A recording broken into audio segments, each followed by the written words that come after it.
standalone? It's a home. Standalone house, Right. single family? Yes. All right. Is it brick, siding, something else? Brick. All right. How many levels does your sister's house have? I'm gonna say 3.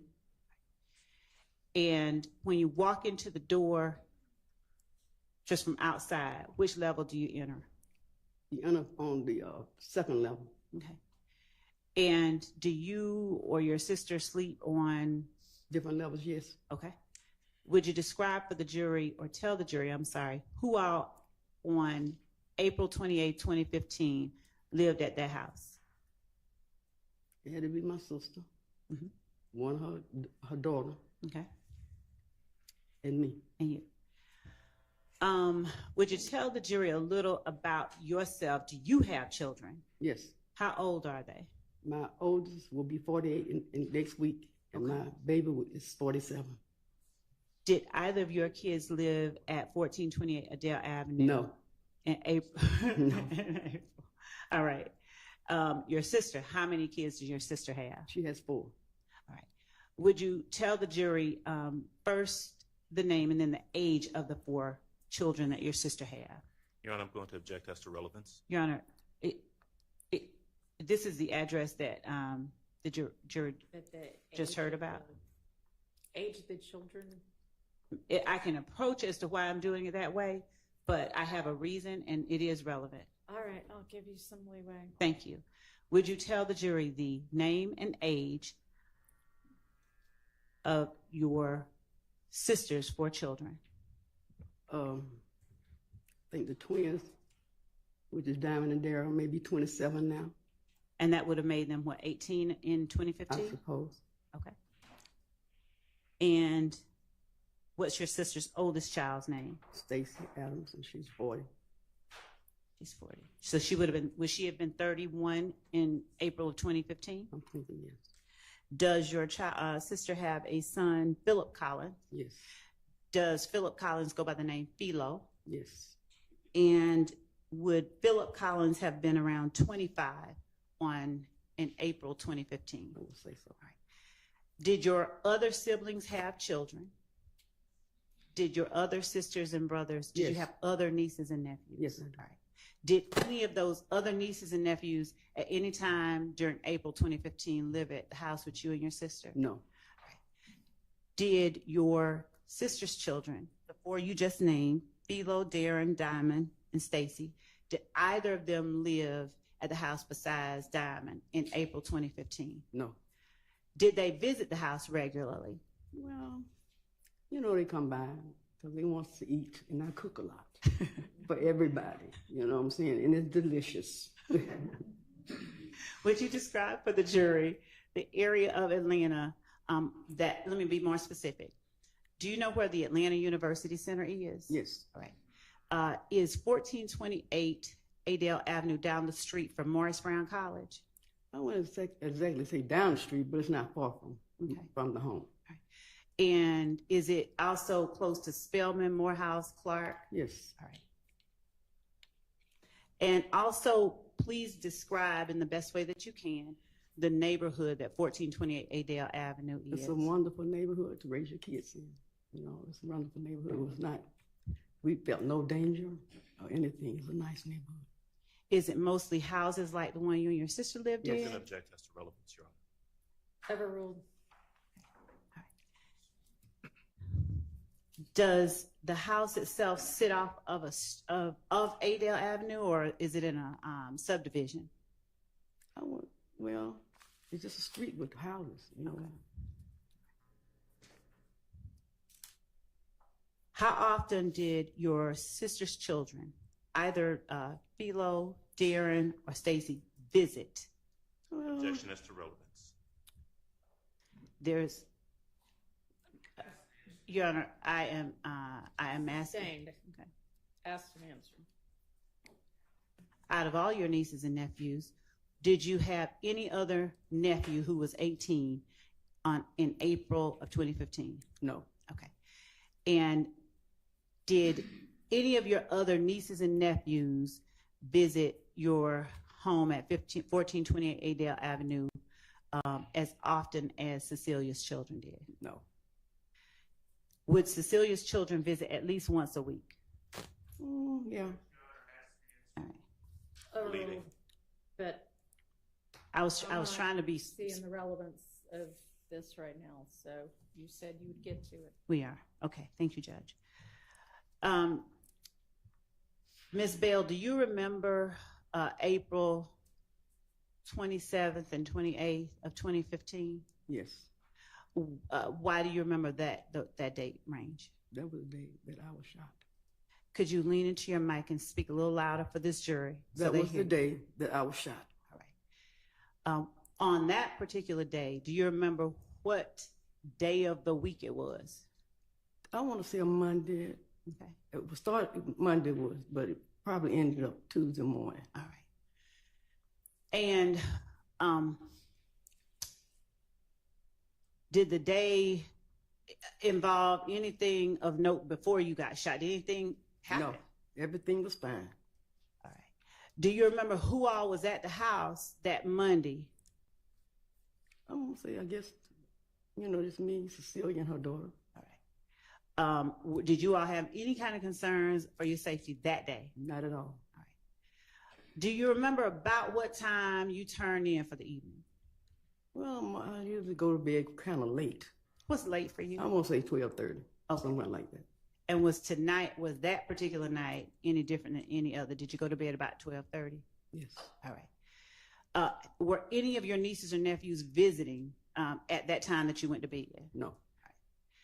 Would you describe for the jury where inside the house your bedroom was? I'm gonna say, like from this desk to that door. The door at the back of the courtroom? Yeah, that door. And so would the door represent the front door of the house? No. What does the door represent as far as the house goes? The desk would represent the front door. This would be the front door. Okay. And so with where you are being the front door, the back door is your room? I want to say, no, not the back door. No, I mean the back door- door of the courtroom. Yes. Was there a straight shot from your room to the front door? Yes. Did anybody else stay or sleep on that same level with you? I think her daughter, All right. And where did your sister sleep? she slept upstairs. Okay. Now, at the time you went to bed, describe from the time you went to bed to the time you remember something happening. Well, we really didn't do anything, but sometimes we sit up and talk, stuff like that. But we really didn't do anything. I might have had a drink or two before we went to bed, but other than that, other than that, What was your drink of choice? vodka. All right. Did you have it in the kitchen or did you have it in your room? I had it in my room. All right. Was it next to your bed? Yes. On the floor? Yes. All right. So tell the jury, once you went to bed, if you got up at any point before 6 a.m. What do you remember happening from the time you went to bed? Oh, well, the time I went to bed, anything really happened. Okay. Until the doorbell rang. All right. When the doorbell rang, what'd you do? I answered the door. Do you remember about how many people were at the door? No, I don't. Was it family or strangers that were at the door? Well, I would say family because I wouldn't open the door at 3 o'clock in the morning for a stranger. Fair enough. Was your sister's 18-year-old son one of the people that was at the door? It had to be a sibling, yes. Yes, it was. Okay. And were the other people with your nephew older, younger, or around the same couldn't age? say. I don't know them. Didn't know them. You, I didn't even see them. okay. Your Honor, excuse me, I'm sorry. Could I have the witness pull the microphone a little bit closer, please? Yeah, I don't know if the Your Honor, actually, problem is it doesn't move, it's stuck to the witness stand. I maybe I need to move a little closer. Okay. I think that this one has.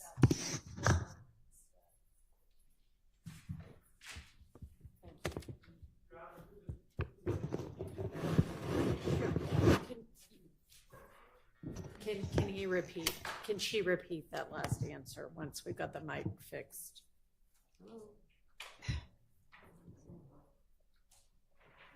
Try the one on the, well, that one's plugged in. Does anybody have a mic they can donate for a minute? I'll give her mine. I can talk loud. I'll give her mine. If that's okay. Okay. That's fine. Miss Bell, I'm going to give you my microphone, and if you could just lean into my microphone, and I'll move these back just so we don't have feedback. All right, why don't you push that mic down towards your mouth? Yes, yes. I'm a light speaker. I used to didn't be, but I am now. All right, and ask that last question so they can hear the answer. Thank you, Judge. Miss Bell, when you heard the doorbell ring at 3:30 in the morning, and you said your 18-year-old nephew came in, did you see the people who were with your nephew? Not recognize him, just did you see anybody else with him? It may have been, but I didn't pay any attention because once I opened the door and it was somebody that I recognized, I just walked away. Talking so light. I walked away from the door. I didn't really pay any attention. I just walked. It's 3 o'clock in the morning. I'm asleep. You know what I'm saying? So I didn't really pay any attention. Did the demeanor of your 18-year-old nephew or any of the people who were coming in cause you any concern? No. Did they, were they being loud or rowdy or anything like that? No. Did they in any way appear angry? No.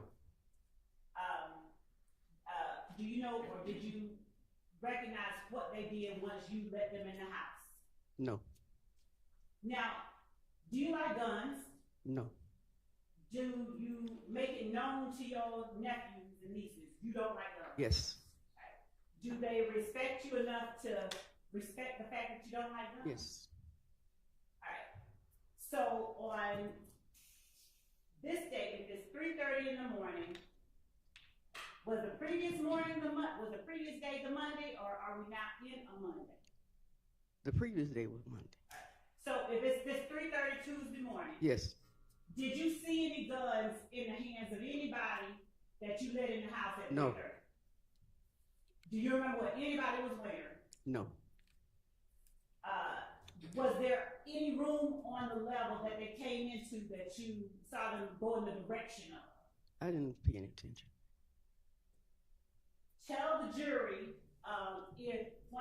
what you did once you let them in the house. I went back to my bedroom. How far was your bedroom from where you parted ways with them? I guess a few feet. Did you hear anything from them, like anything? Nothing. Were you close enough to have heard if they've been arguing or anything? No. Were you close enough if they had been arguing to have heard it? I would have heard it. All right. Tell the jury once you got back to your room what you did. I stepped in my room, and by my alcohol being next to my bed, I figured I'd take a drink. But I didn't get a chance to do that. Why? Because gunfire rang out. And by then, I was hit. Your voice dropped. I was hit. What did you say right before you were hit?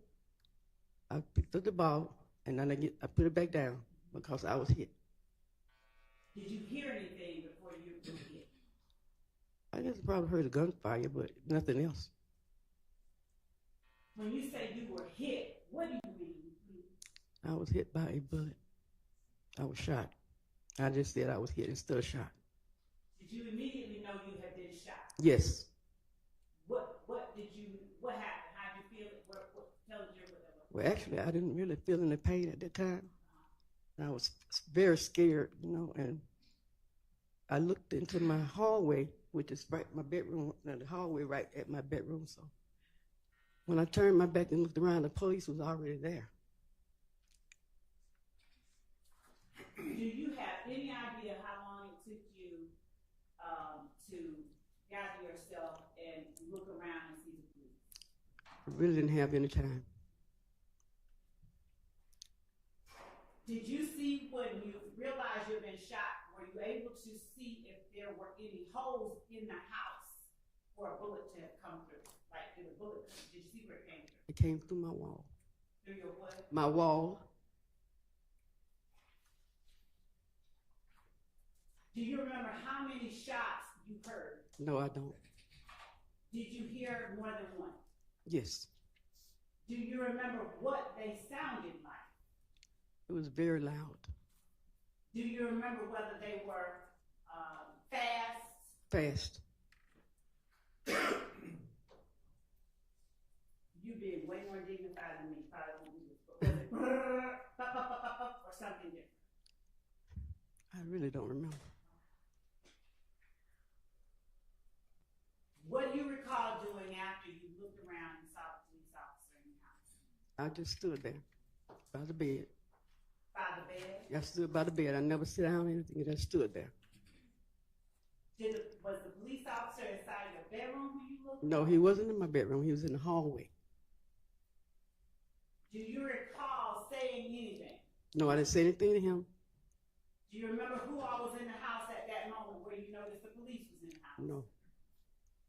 Did you have any idea where your nephew and your nephew's friends were? No. What about your sister? She actually didn't even really see anything or hear anything. Without talking about what she may have seen or heard, I mean where she was. Oh, she was upstairs in her bedroom asleep. Did she come down at any point and join you in your No, bedroom? no. Did you see her interacting with the police? I don't recall. I didn't see that. Tell the jury the next things you remember happening. I remember the ambulance came and they put me on the gurney. Okay. And they prepped me as they taking me out the house. Once I was in the ambulance, I really did not know how serious the injuries were. You know what I'm saying? I just didn't really feel any pain until I was operated on. The pain was so excruciating that I wouldn't wish it on nobody. Were you in the hospital one more time? I might have been in the hospital maybe a month and a half. Ms. Bell, would you tell the jury if your neighborhood that you lived in on 1428 Adele Avenue was a neighborhood where younger, or you noticed your neighbors were? No younger people. No younger people. Most of the residents there were older people. They had already been there for many years.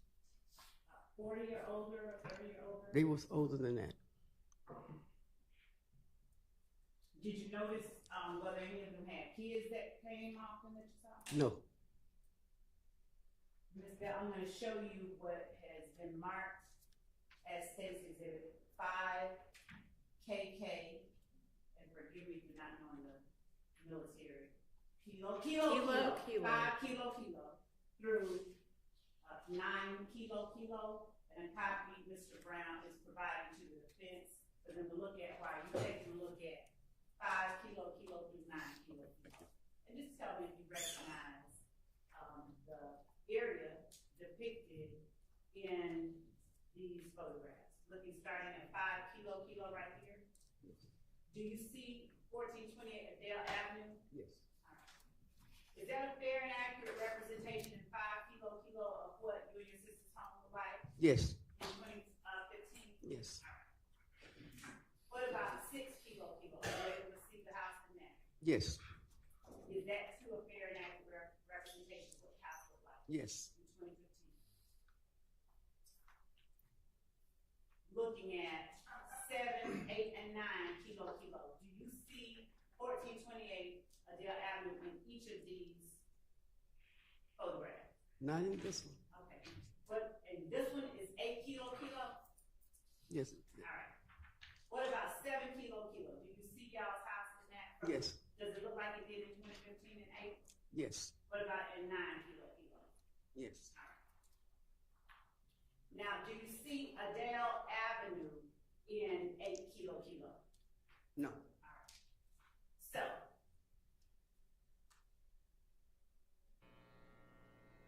would 5, 6, 7, and 9 kilo aid you in more clearly telling and testifying to the jury about where things were, like your room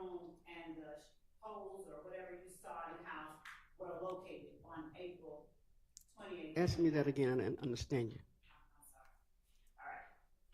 Do you see anything different about the house at 1428 Adele Avenue in these pictures than the way the house looked in April 2015? No. Your Honor, state tenders 5 kilo, 6, 7, and 9 kilo as evidence. All right, admitted without objection. Ms. Nye, are you able to help us publish? Okay. Starting with the court's permission, may I publish 5 May. kilo?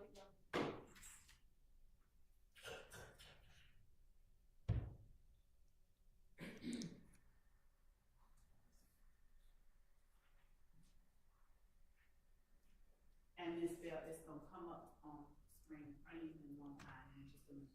Okay. And we just don't use 5. All right.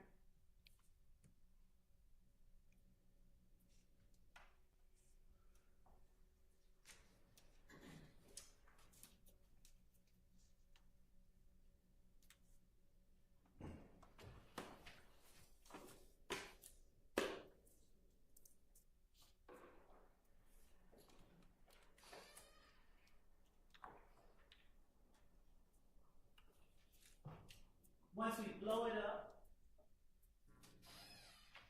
do you see where that arrow is in 5 kilo? If we could blow it up a little bit more. All right. And would you describe for the jury which of these houses is 1428 Adele Avenue after we get gray box out of the screen?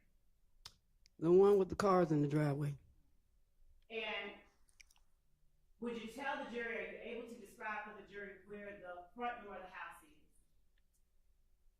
The front door would be right there where those bushes. We put the arrow over the bush. That's the front door. All right. And is that the door or is it a different door that you answered at 3:30? That's the door.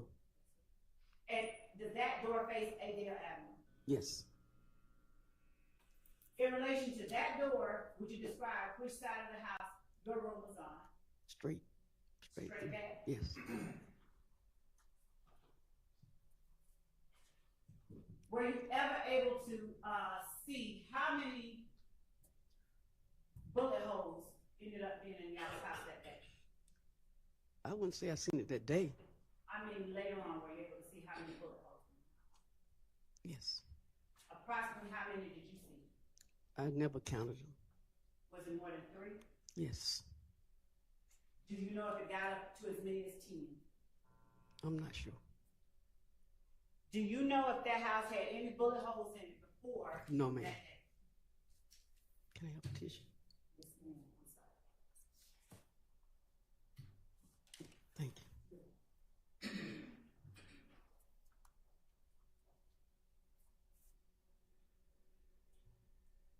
Ms. Bell, had you heard or had you ever experienced gunfire in the, was it 10 years Yes.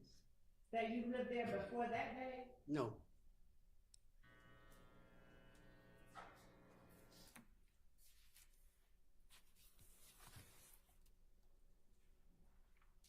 Did you know, or did you call 911? No. Do you have any memory of who, if anyone, called 911 in your house? No. Do you remember talking to anybody before the ambulance came? Do you remember having any No. conversation?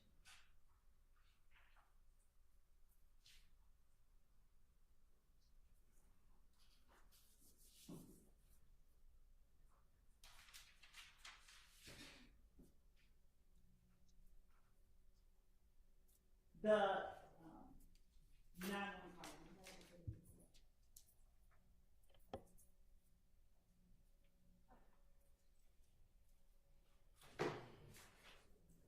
And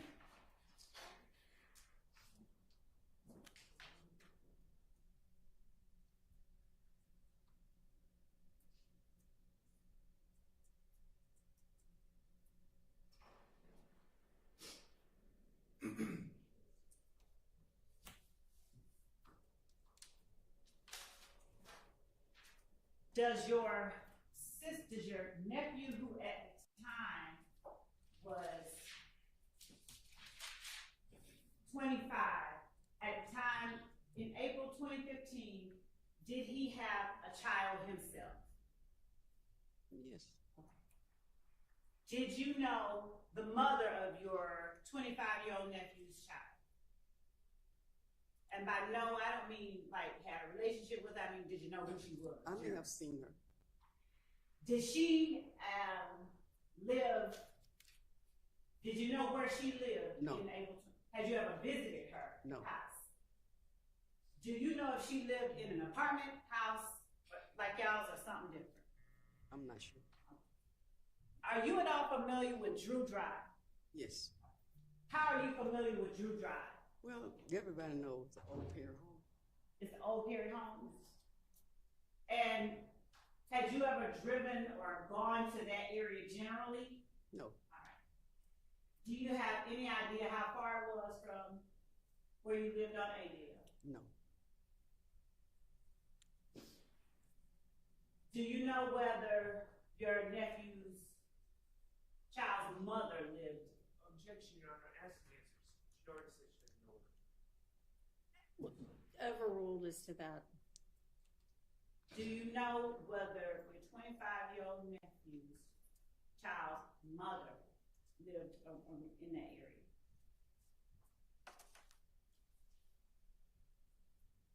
No, I didn't know. When you say you didn't know, are you talking about in 2015? At that time, no, I didn't. Do you now know whether she did? I did after everything happened. And in April 2015, can you tell the jury today, in April 2015, did your nephew's child mother live on Drew Drive? I think so. Yeah, speak. Yes.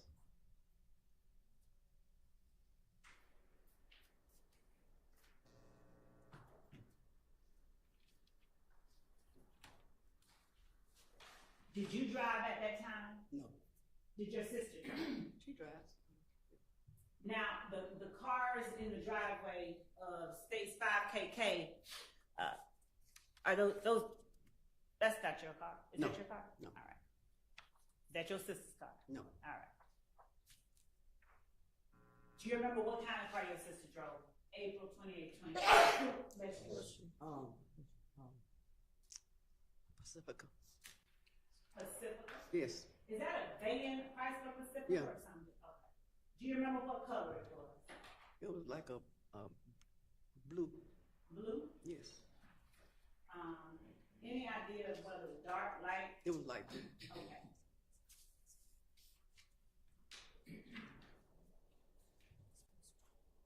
Do you know at the time that you were shot, do you know if there were any other cars in your driveway that you remember? No. When the ambulance came, do you remember where it was parked when you got in? No.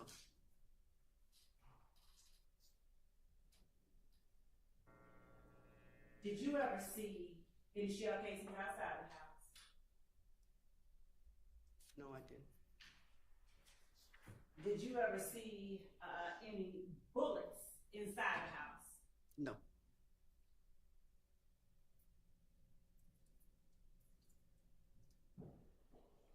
Are you able to tell the jury where in the house you saw bullet holes? Generally speaking, not necessarily exact places. I'm gonna say a picture window, which we call a picture window. That's old, but it was a picture window in my bedroom wall. Do I have, is a picture window like over the sink in the kitchen or something? No, the picture window, Picture window. the first window, when First window. at the front door. Thank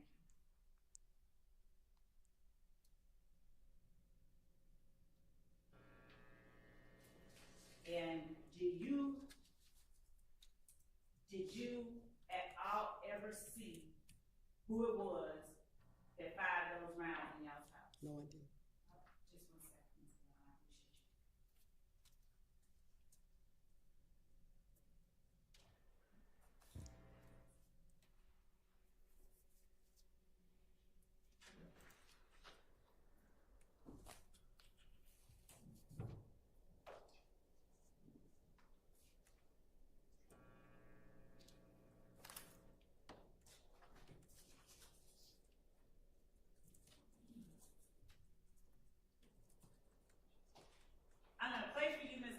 already been admitted as Stacy's exhibit 4KK, 4 kilo alpha.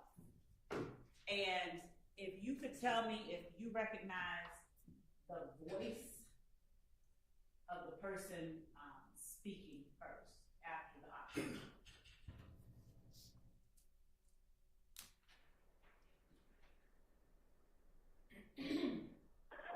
Put that weed out. I'm calling. Atlanta 911, operator 6587. What's the address of your emergency? Someone just turned a shot on my house and my auntie got shot. Okay.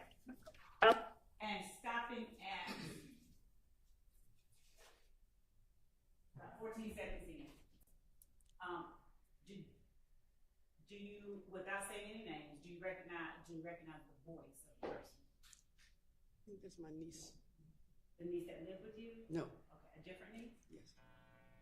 Whose child was that niece? Wait, let me take that back. I'm not sure. They sound alike. All right, we're gonna play a little bit more. She said, Okay? okay, let me hear it again. She said, Yes, keep playing. okay, what's the address? 1428 1428. Adele Avenue. I recognize the voice. You nod your head, so we can pause. Is that the niece that lived with you or a It different needs niece? to deal with me. All right. Thank you so much, Ms. Bell. Just 1 minute. I think that's all I have right now. Thank you. All right, do any of the defense attorneys have questions for this witness? On behalf of Ms. Williams, we have no questions. I don't have any questions. Anybody? All right, Ms. Bell, thank you for your time, and you are excused. Okay, thank you. We need a break? Okay, let's take a restroom convenience break. And y'all have your next witness lined up, okay?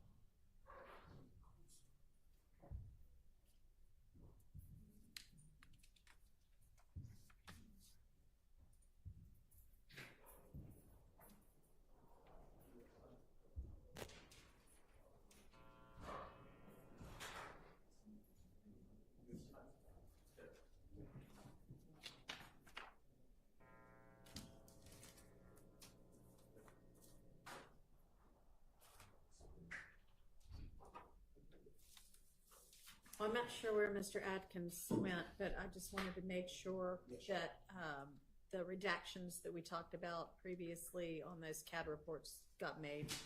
I will forward the information up. So talk to Mr. Atkins about that since those were exhibits he used. Yes, Your Honor. All right. Anything else? Ma'am? Did somebody else say something? Okay. All right. Let's take our recess. Be back whenever the jury's back. 10 minutes or so. Approaching to give you this exhibit that got admitted. Okay.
get done, and we'll pick back up tomorrow with the jury again. So sorry about witnesses you may have had here, but just have them in the morning instead. Okay. All right. We'll be in recess till 2.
Is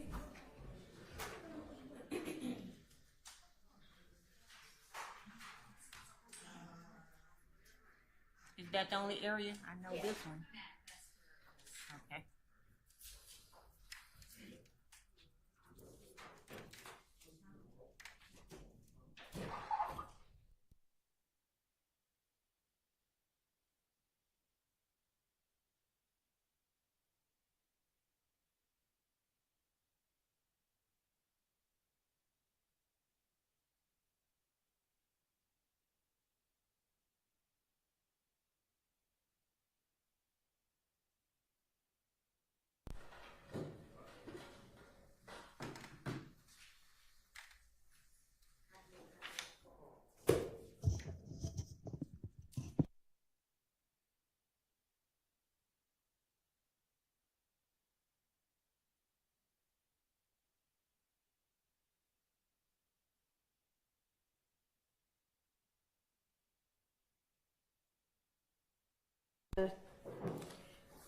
Get together and get some things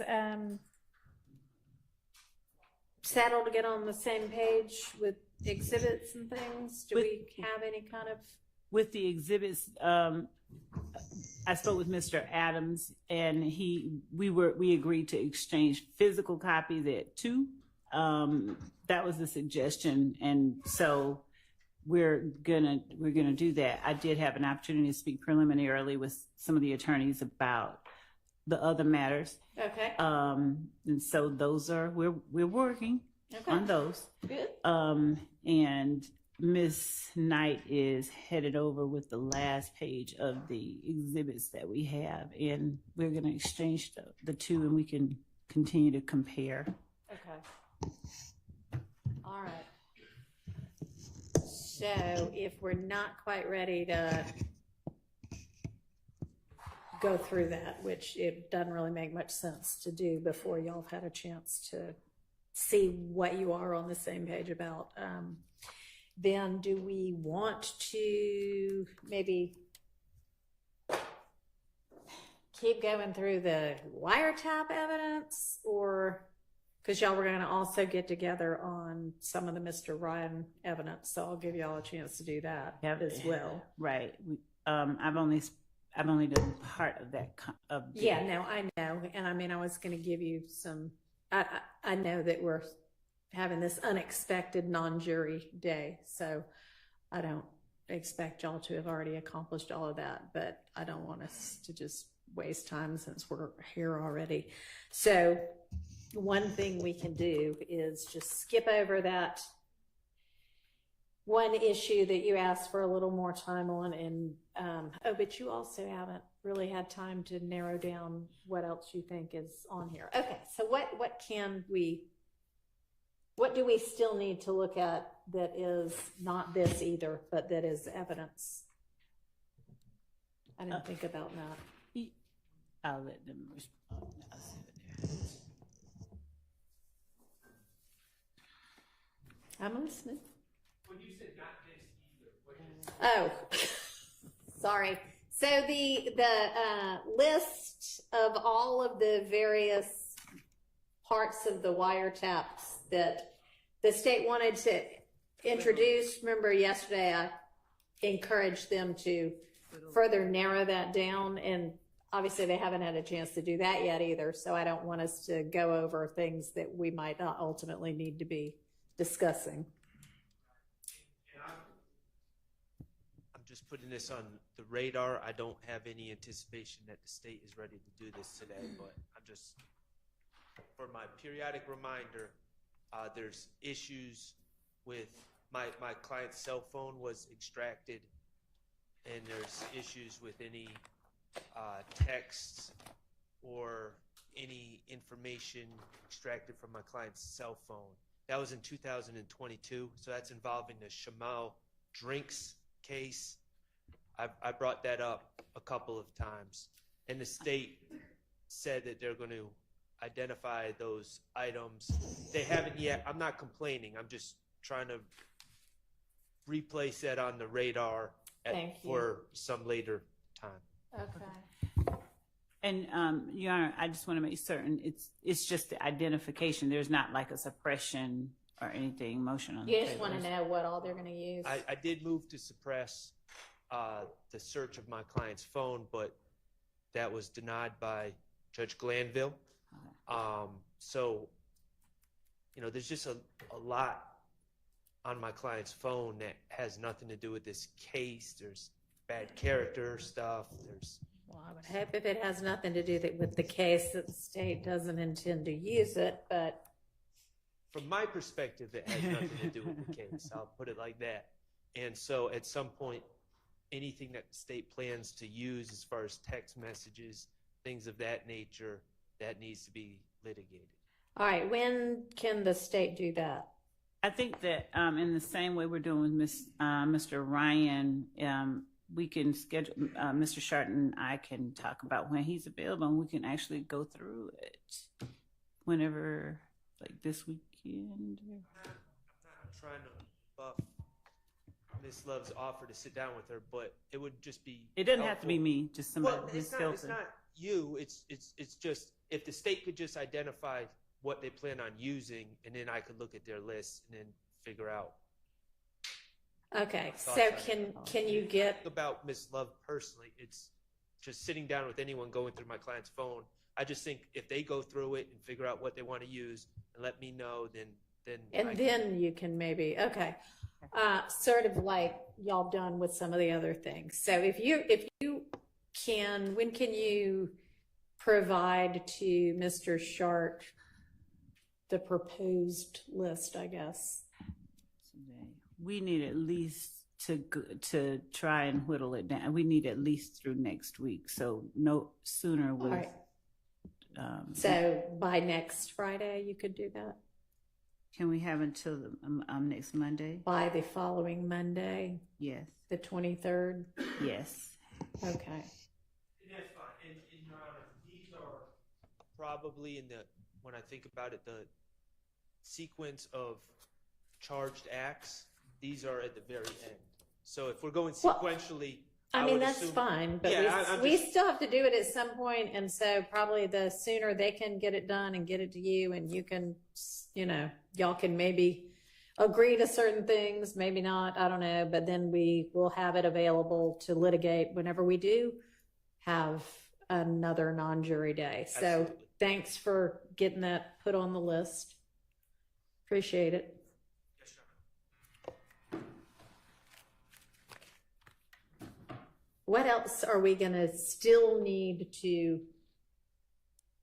look at? What other kind of buckets of evidence that we haven't discussed yet? Buckets of evidence. We have the wiretap, the phones.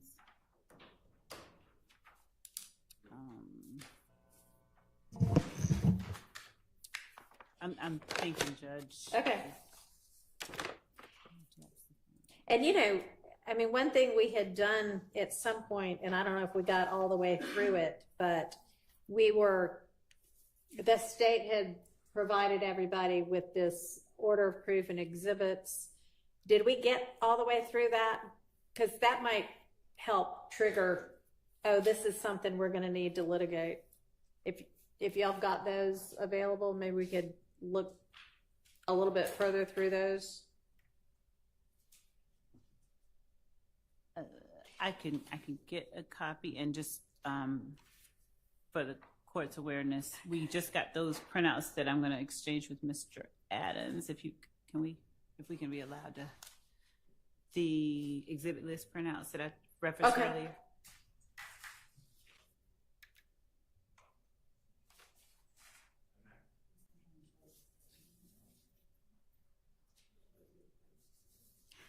Yeah, I don't think we'd gone all the way through this.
Y'all aren't actually doing the comparison right now, are you? Okay. Are y'all gonna be finished with whatever it is you are doing soon?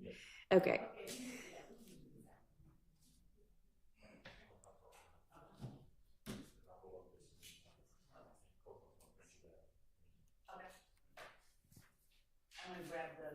Okay.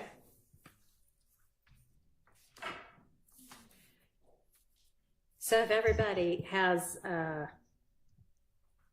access to that list that the state had provided a while ago with their kind of a chart of the witness testimony and exhibits,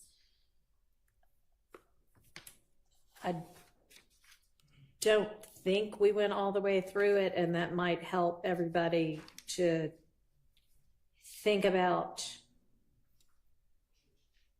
if there are other types of evidence that we're going to need to still handle kind of motions in limine on.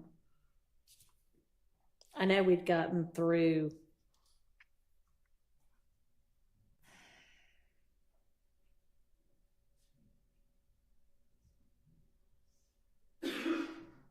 at least proposed witness 24,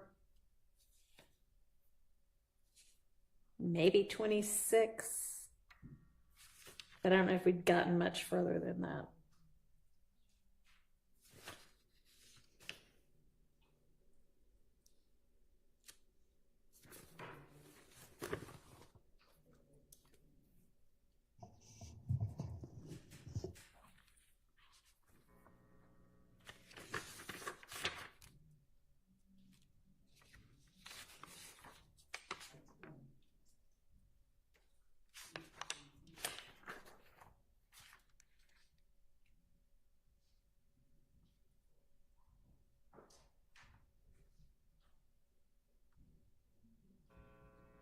Let me know when y'all all have it.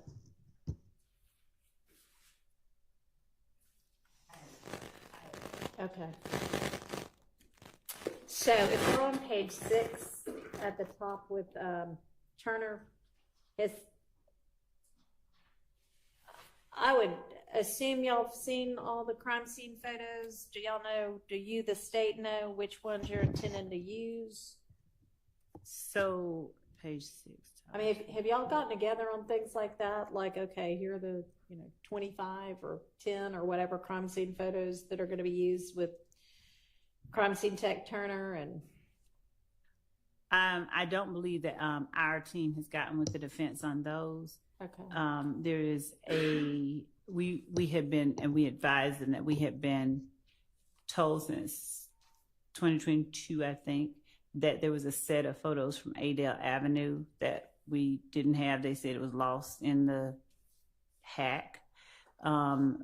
We have been persistent, and Mr. Brown has somehow or another gotten somebody to put their hands on a flash drive that has photos in it that he received this morning from APD. We have the emails from between all of us requesting that they go find some physical copies. We brought this to the court and defense's attention several weeks, maybe a couple of months back, that we didn't have them. They said they didn't have them, and they did. But we just kept asking, and somehow somebody found a flash drive. That happens sometimes. I can't make it up, but he has them, and I don't know that he's sent copies of them, but we can have copies brought over. That's just a matter that, since we're in the middle of that, I think they need to have and see. Okay. And so we'll bring that over as well if it's not already been sent over via a link. It may have been sent over via a Dropbox link. Okay. But we've not yet gone over the individual pictures and told the defense which ones we will and will not use. I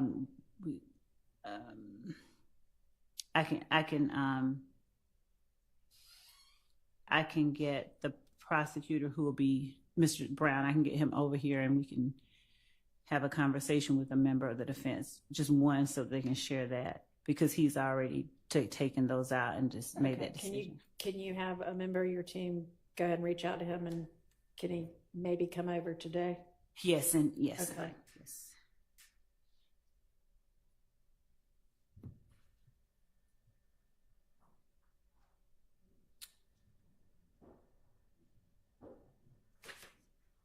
And we honestly may not have gone witness by witness up to page 6. So if you look back and see something on the first 5 pages that we haven't covered yet that y'all feel needs to get litigated, let me know.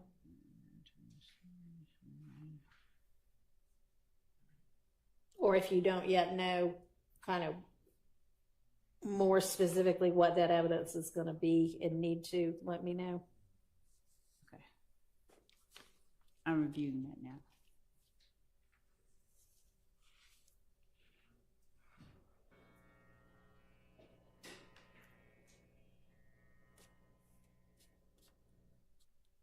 And for all of the photos, like with Miss Bell today, you introduced, I think, 4, but you only used 1. I mean, to the extent, you can continue that sort of thing where it's not cumulative, then that's fantastic. Okay. Thank you for doing that. Yes, you're welcome. Thank you.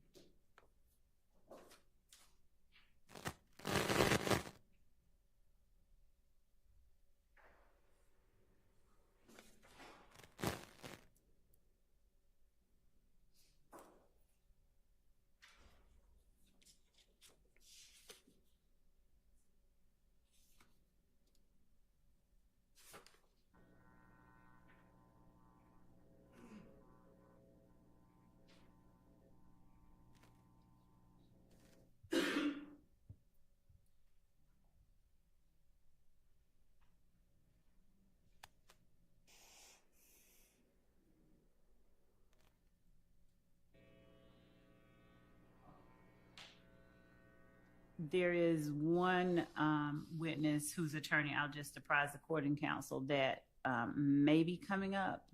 Mr. Arnold, I've been in touch with his Miss Merchant, and so that I see that on the list of might sprinkle exhibits if it's necessary for impeachment. Can y'all hear her? I'm sorry. I've just been in touch with one of the co-defendants' attorneys. I see his interview on Mr. Sprinkle's list of exhibits if it's necessary to use, because I've been talking with her about him coming up relatively soon. I have not gone over his interview. I don't think we've gone over his interview at all, but it would only be used for impeachment purposes in any event. But if that's something that I'll have to discuss with the defense in terms of things that they believe that are, impermissible and admissible. But that's something that's on the radar. Okay. So can I inquire? I believe I'm looking at the same document as everyone else. For number 8, Michael Sprinkle, it says jail calls, pictures of infinity, social media, and interviews. When we're saying interviews, Mr. D.A. Sprinkle is kind of a unique witness in this case because he's a DA, but he also, I think it's fair to say, he fulfilled a certain investigatory role mid-investigation. However, he wasn't sitting when it says interviews. Let's get some clarification on that. Are these interviews that Mr. Sprinkle conducted of people, or what are these? Yes, and it's also detailed in the report that we provided that he gave that 146 page report. So there are interviews that law enforcement conducted in 2015 and 16 that he would not have been a part of as a result of further investigation that he did.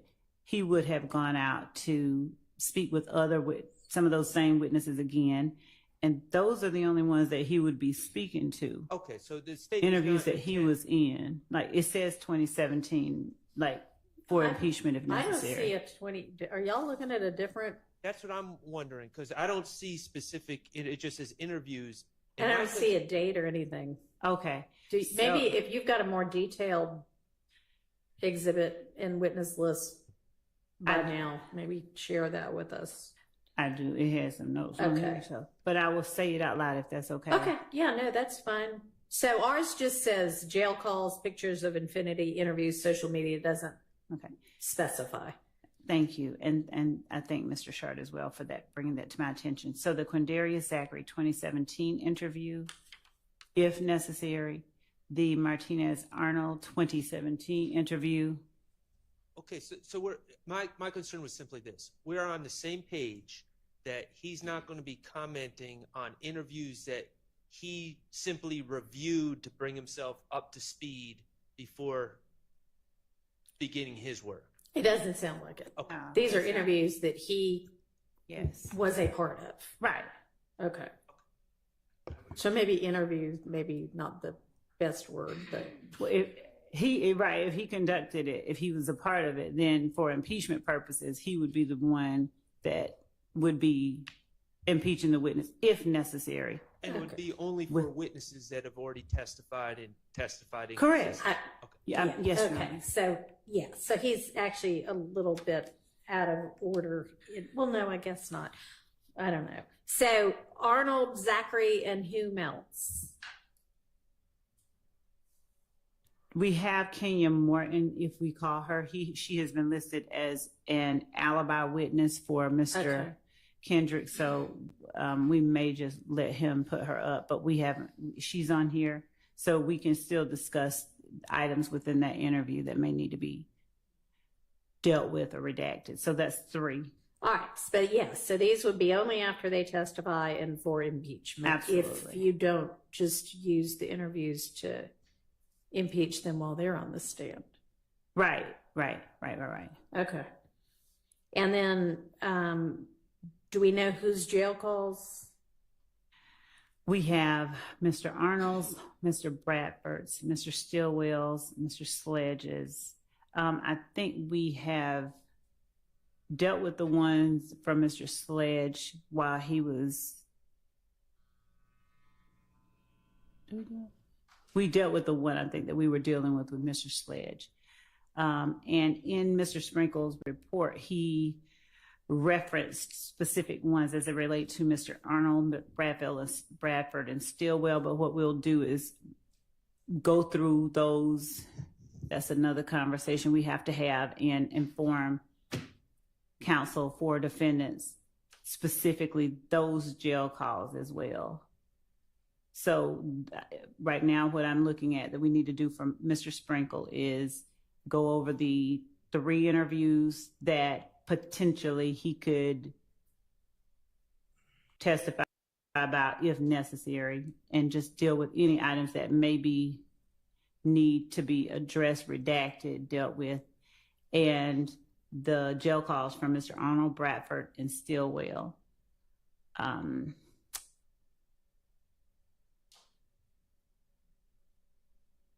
I think we also had social media pics, but I think we got Mr. Bradford's social media pics in through Mr. Copeland. And we also got the social media pictures regarding Mr. Kendrick in already through one of the witnesses that have already testified. So outside of that, and I think we also got the post with Mr. Garlington and Mr. Williams with the "we're not going back and forth" in already. Those are. Right. So there's no social media left that he'd be talking about then. Okay, so we can cross that one off. Okay. So going back then to page 1 with Mr. Zachary, have we dealt with everything we need to deal with for him? Social media, jail calls, and interview?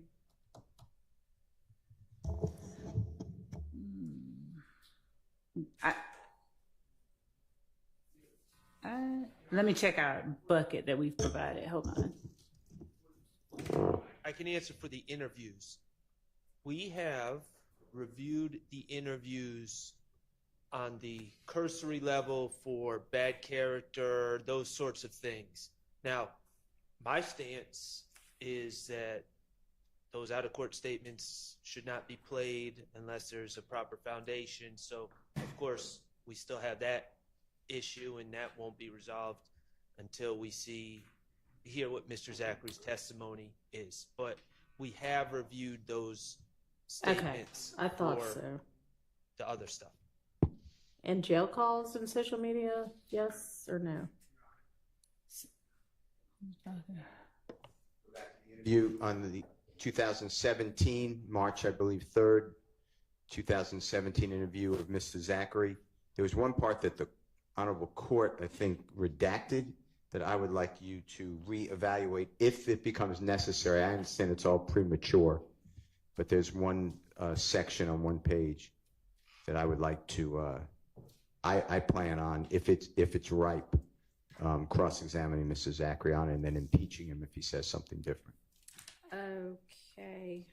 I could give you a page Do if you you know want. what day we Was this that week in August that we had the non-jury week that we would have reviewed that stuff? Okay. Your Honor, would the court please allow Mr. Steele to just tell us the statement or generally a summation of which one he's talking about? Yeah, I'm sure he would do that for us. All right, I see Zachary's social media postings. We went through all of that.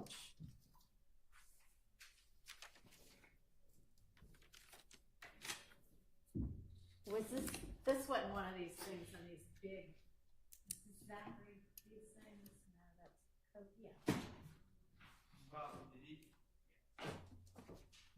Okay.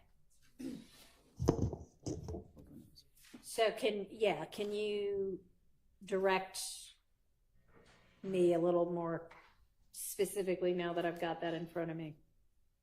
Of course. Your Honor, this is the 2017 proper. All right, hang on. The one I've got says 2015. Yeah. If you need a copy, we can, I'm sure, give you one. I would have thought I had a copy if we've already been through it.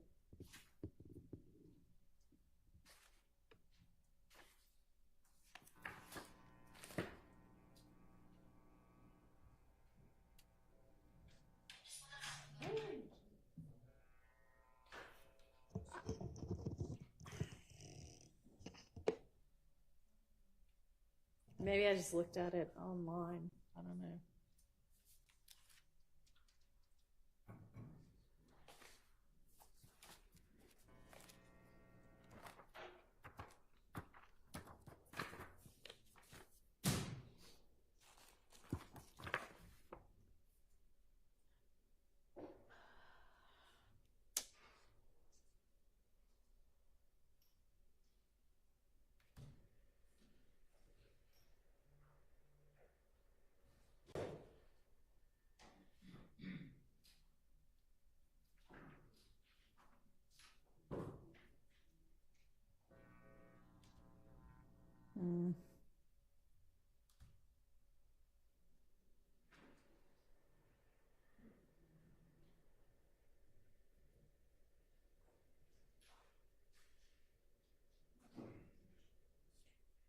Would this have been in one of the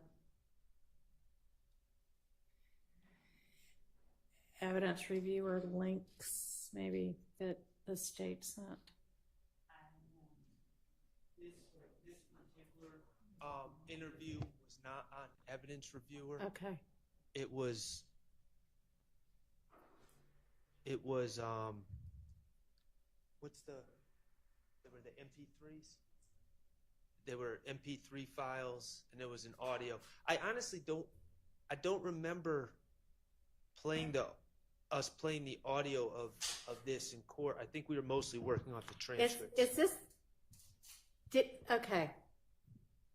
So I've got his August 5th, 2015 interview. That's the evidence reviewer. Okay. One. And then I've got a list that I think you put together was kind of page and line objections that I think was to the 2017 one. That's one that Okay. Mr. Steele is referring to. All right.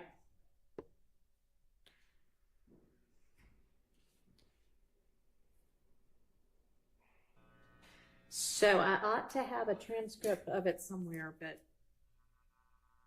where that is at this point, I'm not quite sure. It helps. It's a Words Express transcript.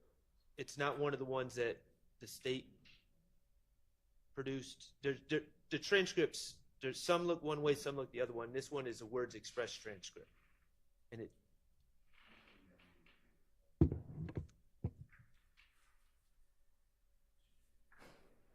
it's 262 pages. All right. Well, honestly, instead of me taking time trying to find it in some electronic file, if y'all have got a copy of it that I can borrow, that would work as well. Thank you.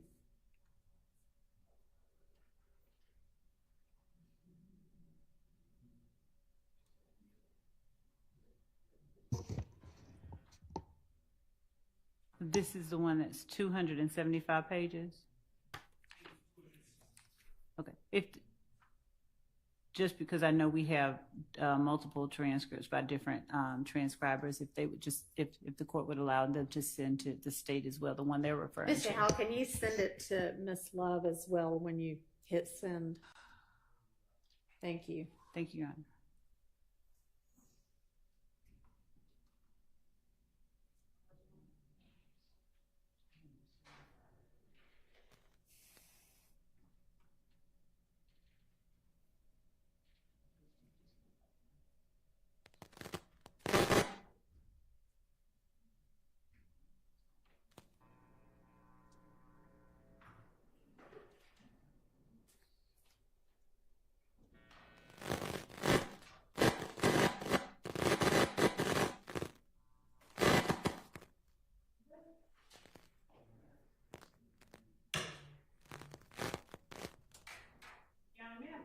I'll make sure that the microphone on the witness stand is off. Yes.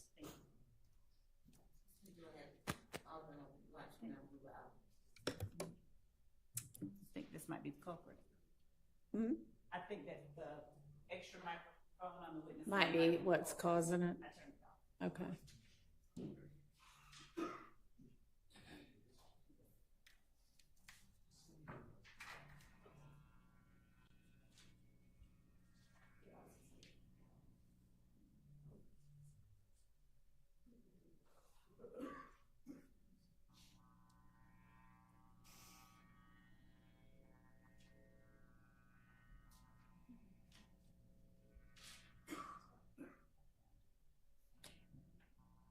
And Mr. Howell, did you send it directly to me or through my law clerk? I did not send it to the court. It's I sent it to Max because I didn't have your email. okay. That's fine. I was going to send it to Miss Percival. I have her. I don't have your email. That's fine. She's listening in. So, Ms. Persfield, when you get it, you know to just forward it to me.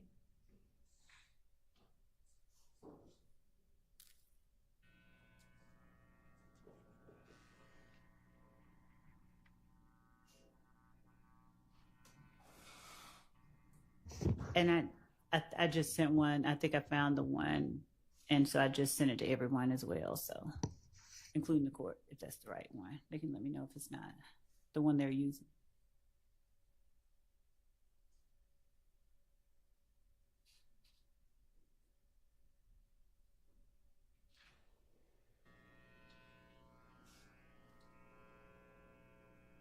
Okay. Well, I've got the one that Ms. Love just sent. That's June 14, 2017, and it's word expressed. So I think that's the same transcript. Should be March 3rd. But hold on, let me see. That was the date of the transcription. Date of transcription. Yes. Okay. That.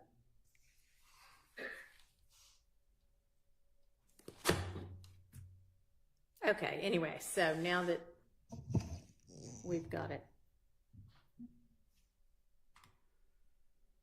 If we could just get that date, that page and lines that Mr. Steele referred to, so that I can go straight to it. I believe it's, I know it to be page 39, lines 14 through 20, and this honorable court has preliminarily excluded that unless a foundation is laid. And I just wanted to, while we're talking about information, I just wanted to tell you that I was going to seek to lay the foundation. That's all.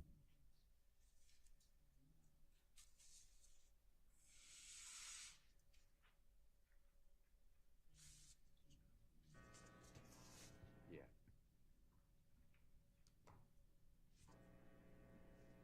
Your Honor, unless my memory is incorrect, I don't think that this was a foundational issue.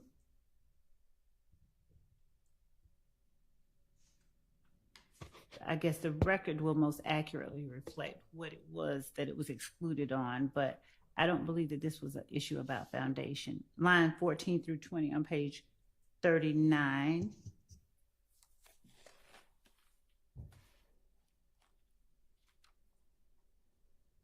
Well, I mean, if it was a foundational issue and you can lay the foundation, then that takes care of that. Okay. Okay.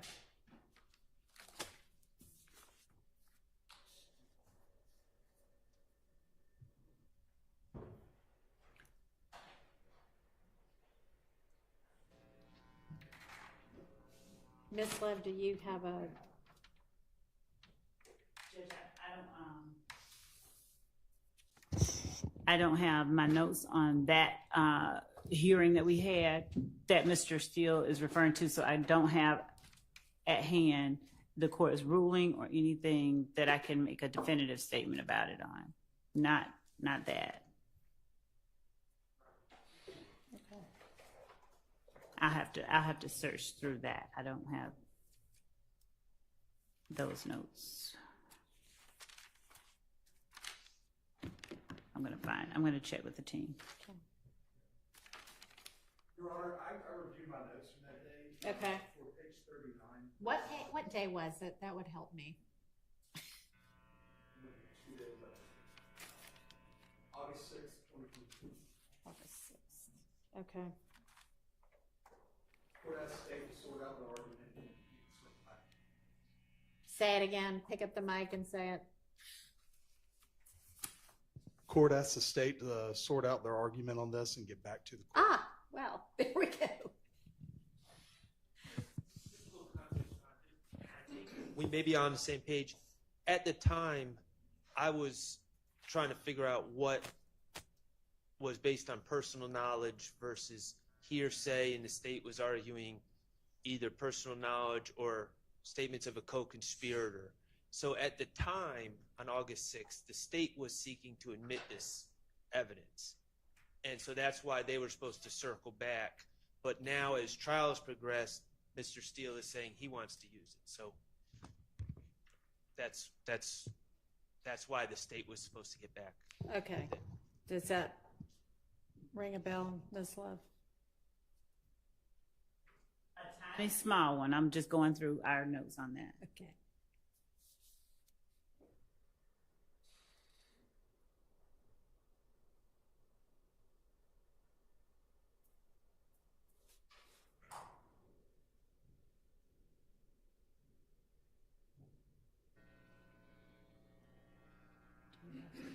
That you can put this date and see on the spread.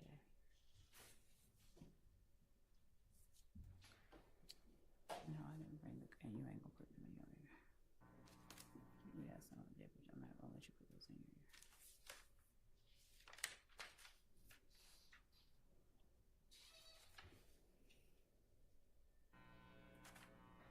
You gotta make it hotter. You gotta turn it around. I think I just can't turn it off. I'm trying to get the cords from being right next to it. You just, Oh, you want to keep it on, right? You just hold on. Just let it off.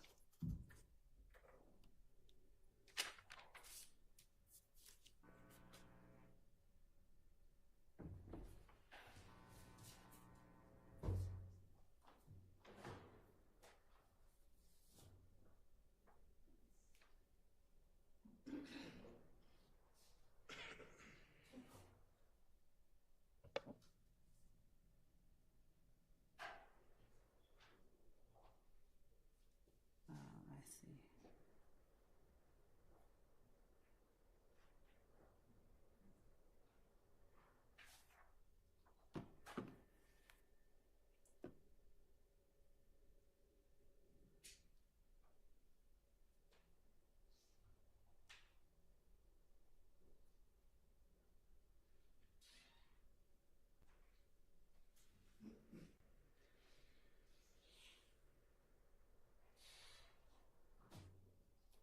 Give me some of that.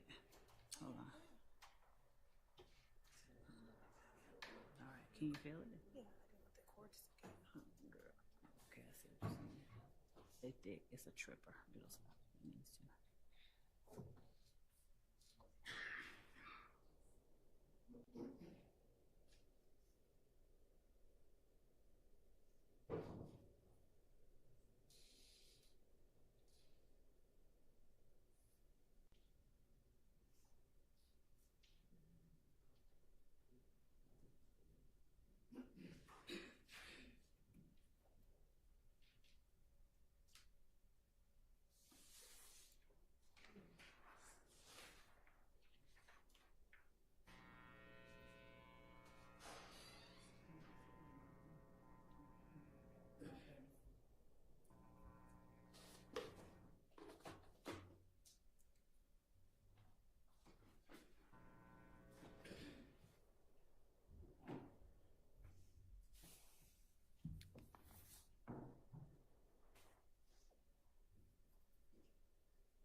Well, does the state still think they want that in? And if not, if the defense gets it in, do y'all have an issue with that? Or I'm reading just the area before it and the area right after it because I just want to make sure that we don't have an issue with it. okay.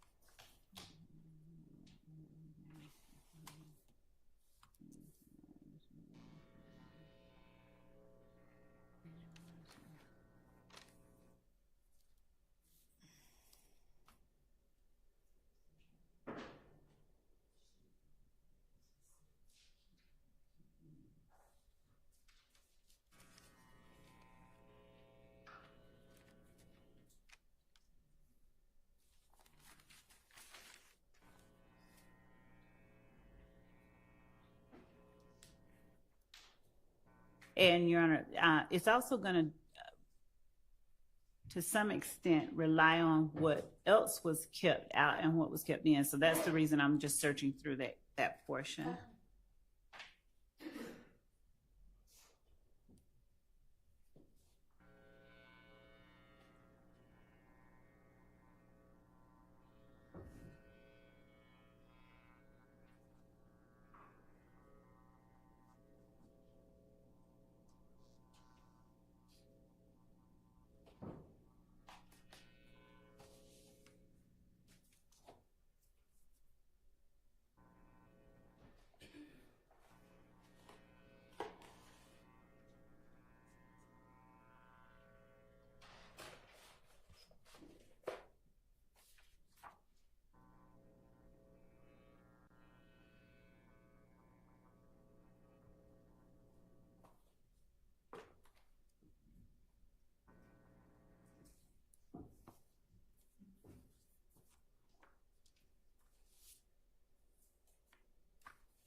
Can you get some more to tell me? Because I know she kept it. I'm seeing the text, but she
Your Honor, as to page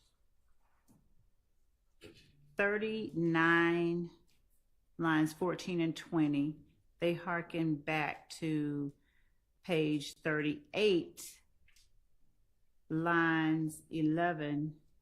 The context of that, I think, at the very least, starts on page 38 at line 11.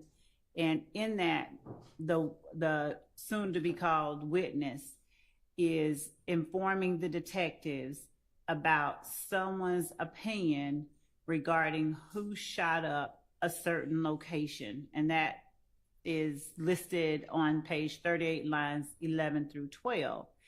All of that is speculation and the witness sharing with detectives what somebody else thought happened.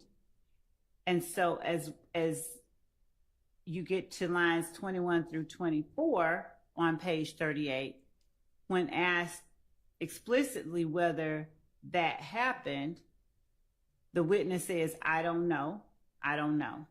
So as we get further down, the witness is then asked, have you heard who may have done that? And the witness says he was locked up with the boy that was charged with it. And then ADA Sprinkle says, yeah, but I mean, do you think he did? Did he tell you that he did? The witness says, no, he said he didn't do it because the witness's cousin was supposed to make a statement on it or something, but it was the wrong girl. He said he didn't do it though. And then they get into, let's talk about, who shot Kelvin Watts in Mechanicsville? Right, and I think that's the part that Mr. Steele was saying, if he can lay the foundation, he wants to get into, right, Mr. Steele? Yes, Your Honor. Okay. All right, go ahead, Ms. Love.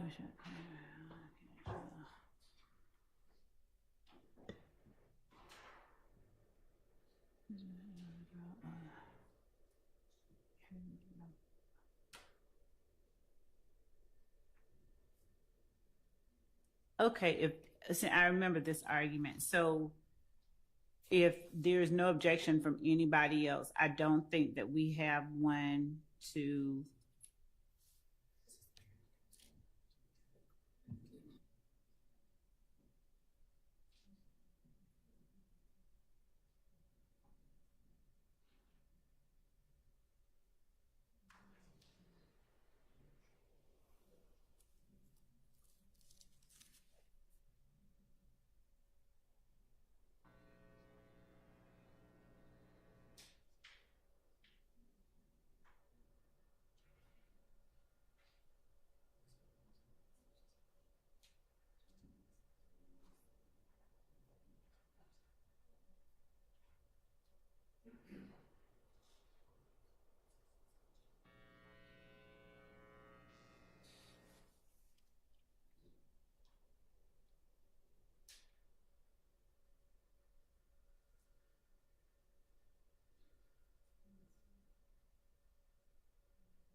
Okay, well, Mr. Steele, do you think that,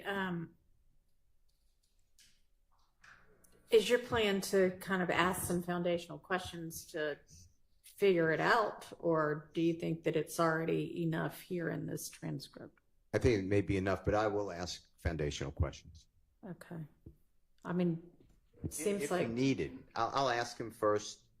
about it. And I Okay. won't use the transcript. And then if he says something different, I'll say, did you say this? But I'll lay a foundation Okay. before I I, mean, ask him the first question. And Your Honor, I obviously, if it's established that he has a basis for knowledge that does not consist of what somebody else might have said some other time that we don't know about, and he doesn't have personal knowledge of it, if it's not that situation, but he does have a basis for it, unless there's some other valid objection, then there's nothing that I can, complain about right now. Okay. All right. If there's an objection, we'll make it at the time, but I don't see anything right now. Okay.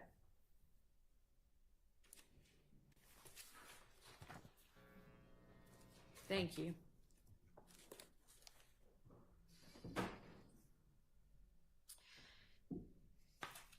Okay, so back to Mr. Zachary. The interview would only be for impeachment, and have we gone through all of his social media and jail calls that might get utilized?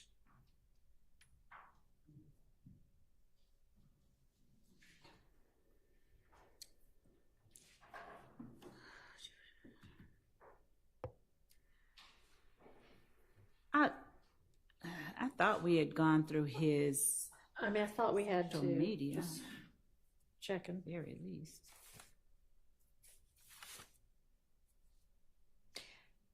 I mean, it looks to me like we definitely went through his social media postings and made the evidentiary determinations about that.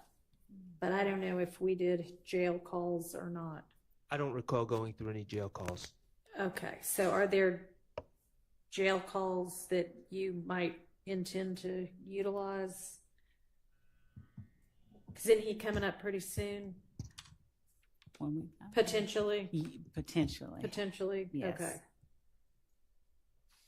And so I think that any of Zachary's jail calls would only be used to impeach Zachary if we needed to use Zachary's jail calls. All right. So right now, Okay, so that would just be, if it happens to come up, we'll just roll with it at the time, I guess. Unless obviously if you know of something that you think is going to be an issue, right. then just kind of alert us outside the jury's presence. I can But do that. otherwise, that'll just be a trial issue. Okay. And then the next witness on this sheet is Detective Thorpe. And I think y'all were going to get together on the part of Mr. Kendrick's interview that might come in on redacting it for any potential Bruton issues. Did y'all get a chance to do that yet? What my memory is, Your Honor, was that I know I said that I would be asking Detective Thorpe questions rather than trying to play all of that.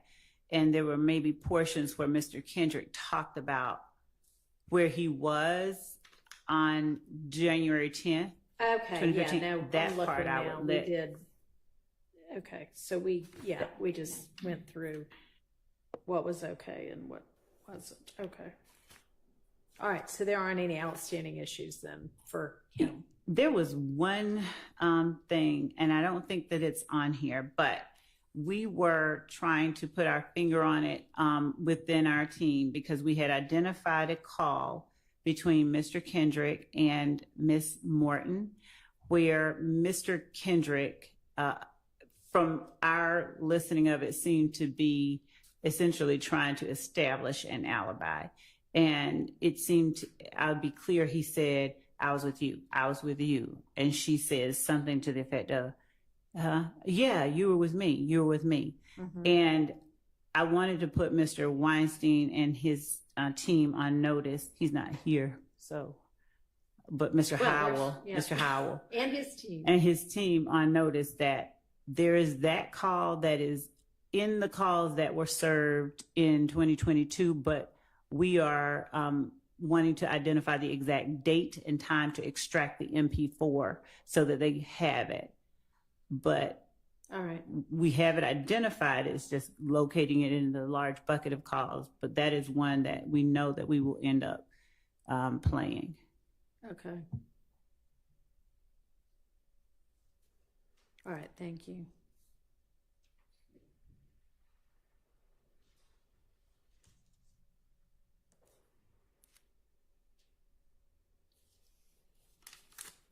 Okay.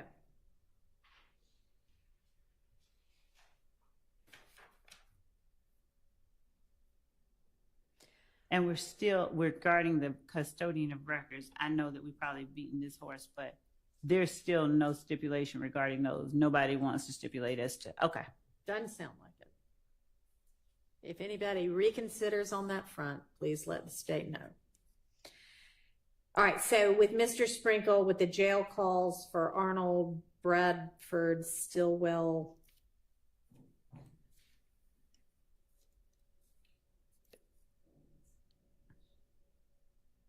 the defense has them all, right? Yes, and I believe that they're in the bucket of exhibits that we provided to them. I'm confirming that.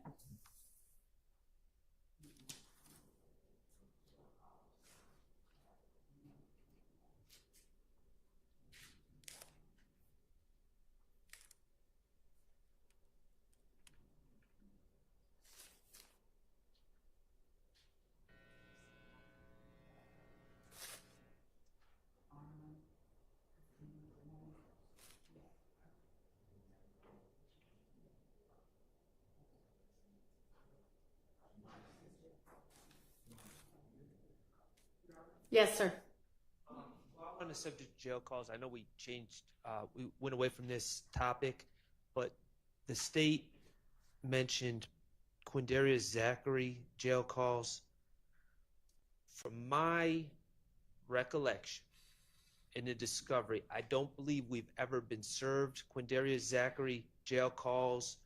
I do know, I'm more certain that the state has never identified any sort of group of calls that maybe they may be interested in bringing into this case. So if there are some calls, if we haven't been served them, which I don't believe we have, I would ask that they be excluded. But if there are some calls into discovery, I would just ask that they're identified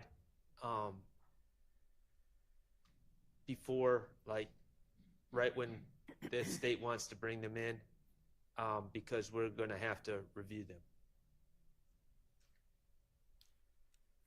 I know that Your Honor said, you know, when that comes up, we'll get to it and we'll discuss it. I just don't want to be in a situation where I'm hearing about a jail call of Mr. Zachary's for the first time in court.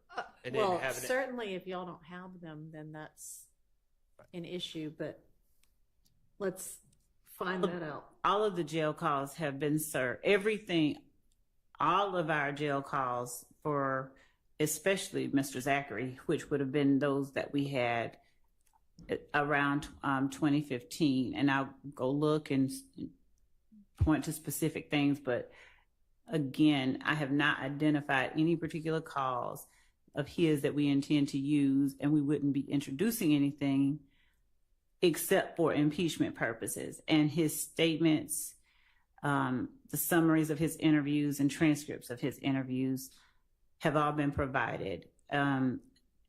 Obviously, people get on the stand and their memories, you know, stuff happens with them. So Okay, so do you happen to know like what tranche of discovery it would have been? Judge, what I was doing at the moment Mr. Shar asked that question, I was actually trying to get the answer to All right, we'll give you a minute to... calls regarding Mr. Bradford and Mr. Arnold that are listed under Mr. ADA Sprinkle. And those were the January...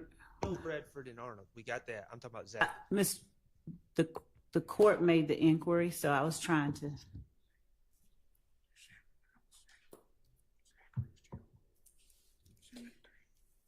Okay, so through Sprinkle, it would be Arnold, Bradford, and Stillwell, and that's it. Jail calls, potentially.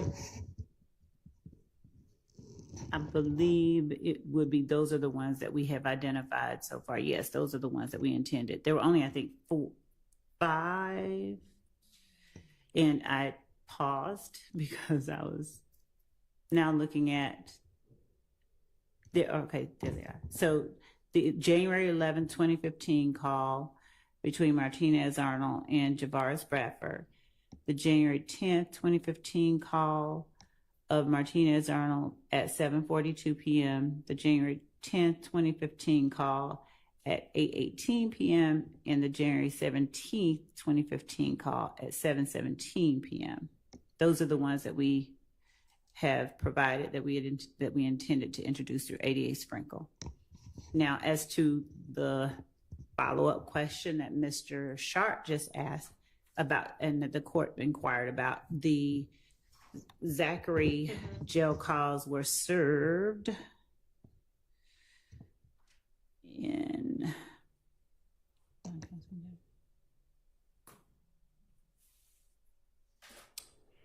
they are in July of 2022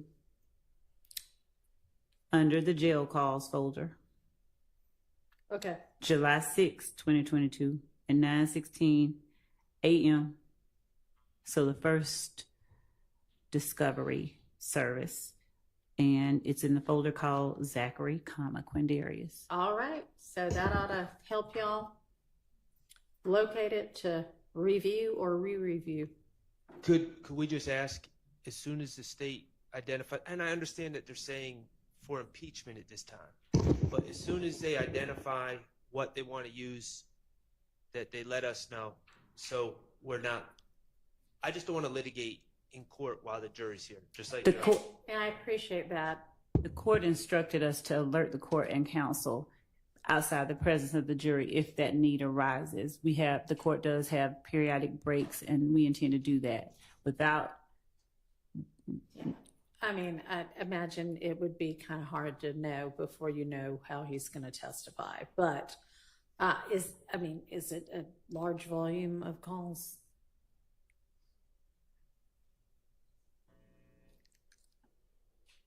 One moment to look at it, approximately how many. And to be clear, I know the subjects, I know the questions, generally speaking. I don't have a script of his responses. And so it is almost impossible to, at this point, predict which, if any, would be impeaching, because as everyone has witnessed, sometimes answers are non-responsive and not true at the same time. So it's just, I'll look through Mr. Zachary's calls to see if there's any one that contains something that's not in a statement or a summary. Okay. Thank you.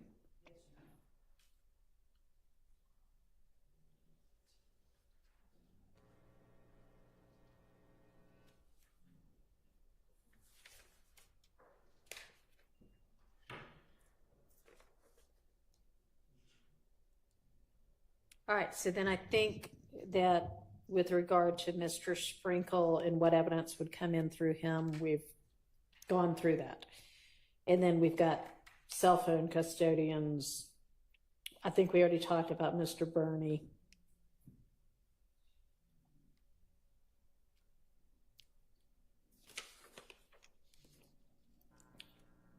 Which brings us to either Voss or, is it Wetzel? Is that how you say that? Weitzel. And I assume. And it wasn't Voss. We had said Vanna Kelly. There was right. What Kelly?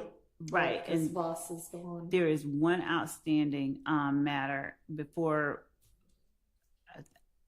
I think, at least a week before. I don't have the notes that I had called about. I'm checking now to see if they've been sent recently, but so the court had asked us whether she had provided a separate report. Right. And what the GBI told us that we informed counsel for the defendants is that she not just peer reviewed, but she verified the results that Mr. Voss obtained.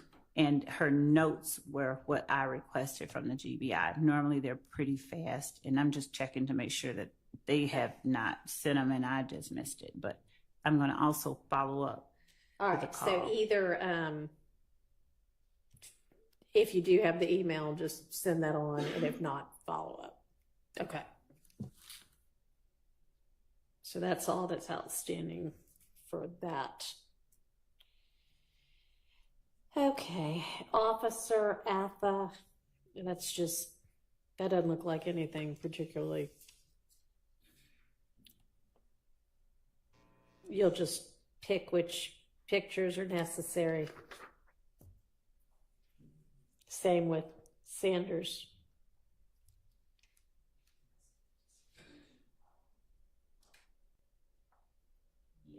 And Smith, that evidence already came in, right?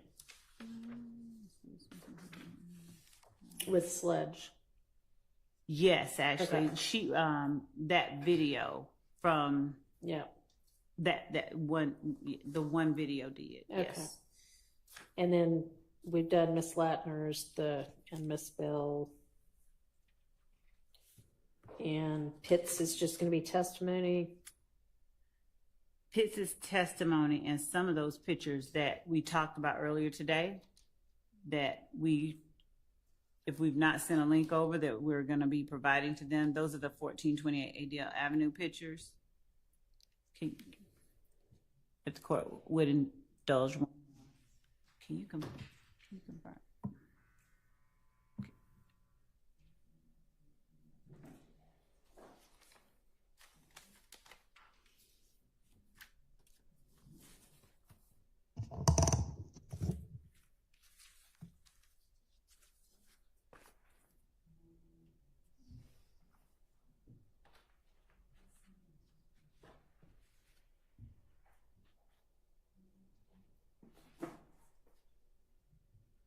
So we have identified 9, I think, out of several from 1428 Adele Avenue that we intend to use. Okay. With Pitts. Am I understanding you correctly? Let me confirm. Okay. Just one moment.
So, Ms. Love, while we're waiting for your colleague to return, just let me generally say that with all of the crime scene photos, just make sure that you look through and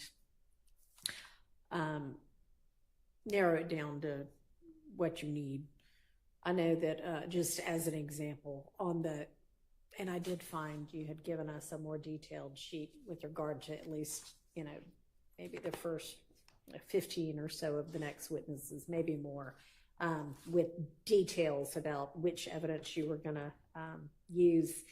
And I know, like, for one of them, there's like side view of XYZ gun, front view of XYZ gun, other side of XYZ gun, which may be significant for some reason. And of course, if it is, then let's use all of those pictures. But if it's not, and you can use one picture instead of three, just with the number of witnesses and the amount of evidence we have, if one will do instead of three, let's do one. Yes, Your Honor. And there may be instances where we tender and this many and publish two. Exactly, just like you did with Miss Bell. All right, Thank you. and if you are going to tender this many, and especially with the crime scene text, just hand them the whole stack. And... Definitely. Yes, sir. Your Honor, while we have a minute, can I ask? Can we go back to number 23 on page 6? It says Tyrone Dennis. Yes. The second check or second box thing says overall investigation of crimes of YSL between January 2015 and December 2015. I don't know what exactly the state means by that. Summary witnesses, my understanding, are frowned upon. Investigator Dennis previously, when Judge Glanville was the judge in this case, there was a easel with pages being flipped where he was listing all these different shootings and saying what was gang related, what wasn't gang related, or really just what was gang related, and kind of going through a timeline of a bunch of different acts of violence. I don't think at this point, if it's targeted to something, I'd be interested to know what the state is trying to get from Investigator Dennis at this point. But just like another recap of everything that was going on. I mean, we objected the first time, and we still don't believe it was appropriate. But to do that again, it's just we're kind of retreading the same summary of this case, and the jurors, they're smart, they get it, and so I just don't think that would be appropriate. Okay, well, I'll inquire. I'm sure you're not going to just put him up for a recap of what he's already testified to. What's going to be new? Your Honor, we're not putting him up through for a recap. What we gave on that sheet of paper was a generalization. If, as for instance, he was allowed to talk about his investigation. He was qualified as a gang expert, and many of the incidents that he investigated, he was able to gain information pertaining to some of the facts that he testified about.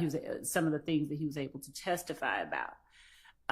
He also actively, like I said, participated in the investigation. So he, as a fact witness, was able to testify about those things as well. Mm-hmm. As the court sees what the court doesn't know or wasn't there when he touched on the fact that after Donovan Thomas's murder, they went back and they saw that there were incidents that occurred that appeared to be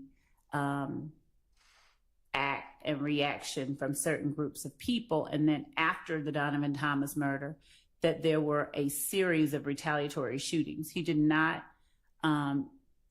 go deep into them. There were incidents that were listed that we are now presenting evidence of. At the time, there were objections to him talking about his investigation into those crimes. We alerted the court. We're going to put up evidence of those crimes. This particular one we did today is one of them. Right. So in as much as he gave a broad overview of, what things they saw occur, and that is at this address, there was a shooting. Then there was this shooting at this address. To the extent that there are details that are going to be brought out or that are challenged on cross-examination, those sorts of things that were not ever talked about before will be talked about with Detective Dennis this go round. This will not be a rehashing, of a summary. That's not necessary. That would be a waste of time. This is going to be information that either he's not testified about or someone challenges another person on cross about. I don't think that at this point we can actually say, hey, this is all the stuff that we're going to talk about. We do know that it's going to encapsulate that area, that span of time that we listed for the defense in the court on that sheet. Well, Your Honor, Yes. let me say this. I'm seeing these 4/28/15 shootings. I'm seeing on the state's list here, they're saying committed by Demekion Garlington, Antonio Sledge, Quindaria Zachary, and Shannon Stillwell. There is no evidence other than Mr. Zachary in his proffer trying to get better sentence saying that Mr. Stillwell was there. There's absolutely no evidence, no phone records, no other witnesses, no ballistics that link to Mr. Stillwell. There is nothing that puts Mr. Stillwell in that case. My concern, and he wasn't charged either. Okay. What I don't want is, I don't know what Mr. Zachary, where he is, if we're going to hear from him, if we're not. But what I am going to have a motion if somehow Mr. Stillwell, through Investigator Dennis or some other witness that has no firsthand knowledge of anything, starts trying to bring my client into the 4/28/2015 shootings. And from the discovery, the only person that says that is Mr. Zachary when he was, trying to get himself out of trouble. And if Mr. Zachary says that, I will deal with that on cross-examination. But until Mr. Zachary says that, Investigator Dennis should not have anything to say about that. All right. Your Honor, the state, we are well aware of what the rules of evidence allow and don't allow. We will adhere to those. And as it relates to the evidence that we tender to prove the facts of this case as relates to each of these defendants, we will comply with and follow the rules of evidence. And I think that at this point, to efforts to sort of restrict what someone believes we may do is, at the very least, it would be a waste of time. It would make no sense for us to try and introduce through a witness we intend to put up a statement through someone else, through Detective Dennis, a statement of Zachary before Zachary ever testifies. That's wrong. We're not going to do that. I mean, that's so good. I don't mind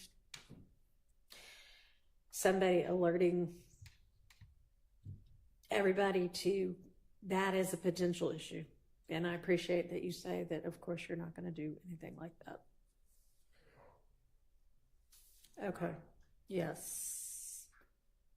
On that, over objection, Detective retired Detective Dennis did testify as what I'd call a summary witness. But the court needs to know that we never received an expert report for some of these people, not Miss Bell, who just testified, and those reports that we have on that incident on April 28, 2015, that found her to unfortunately, tragically be shot.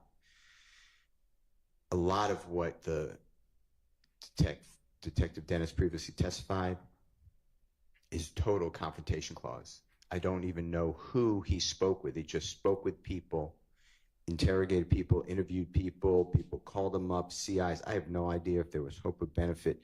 And I think that's what Mr. Shart is getting to, because that's already happened. It's over objection, and I don't want it to happen again. And also, summary witnesses are not favored. That's United States versus Perry, P-E-R-R-Y. And that's 35F 4th. It's at 293. It's in Division 3, 5th Circuit, 2022. Specifically, again, we caution the government not to rely on improper summary witness testimony. So I would also join in that same objection. And I understand it's a pre-objection, but. Okay. Thank you. And actually, I think that Ms. Love had shared with everybody, she had gotten through about, I don't know, it's not numbered, but 7 or so pages. Witnesses at the time, they were 81 through 110, with more detail than what's here of exactly what she thought the evidence was going to be at the time she put it together. And for Detective Dennis, who's on the last page of that, she's got listed the specific evidence that she, at least at the time she was putting it together, thought he was going to be testifying to this time around. And it doesn't, other than the PowerPoint, which has essentially been ruled out, it doesn't look like it's kind of summary testimony. Is that fair, Ms. Love? Yes, and also I think that as I'm getting updates from team members who are also signed on, that in the Dropbox that I believe that we provided, we have, with even more specificity, photographs of Zachary and Copeland with guns, found at the Dunbar Center and at the Zachary arrest. And I think that this is something that has already been touched on. It's not, the court is correct, in short. Okay. We've been more specific. Okay.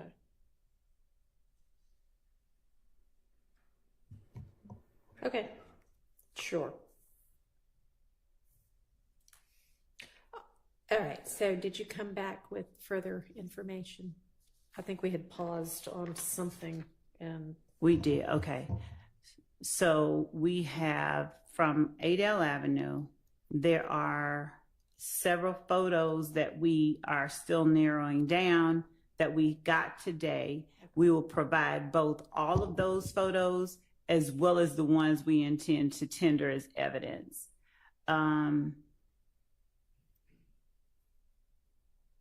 My notes say that they are in the Dropbox link that 88 Atkins shared under CST Turner, but I don't know, my notes don't say that we have or have not sent them over to counsel for defense and to the court, so I'm confirming that. Okay. We have 15 additional photos and a floor plan for 1903 Drew Drive that is being sent over shortly as well.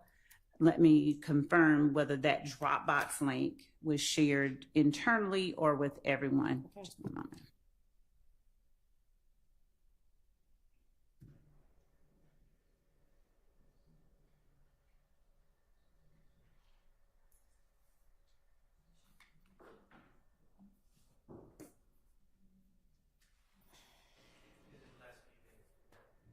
Can't hear you without the mic. I'm sorry. If they're looking for a recent email, I'm just trying to help. We haven't received anything from the prosecution team. Okay.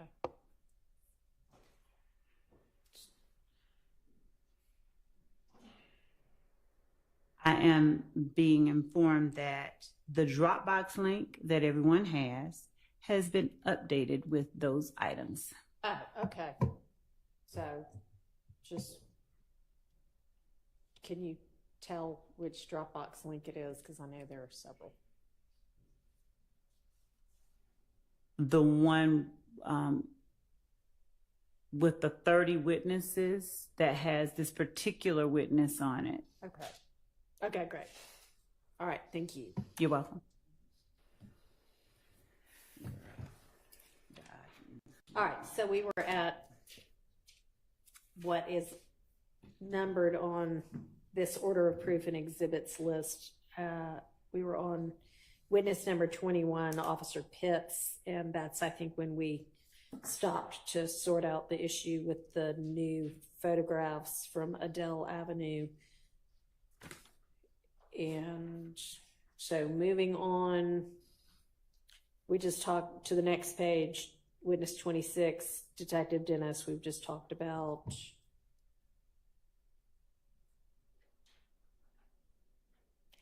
And I had written down from when we talked before, the number 87LL, was that the PowerPoint that we have already dealt with? I don't know. What is the court's note regarding 87LL or 871L? I should write more detail in my notes. 1 second, Judge.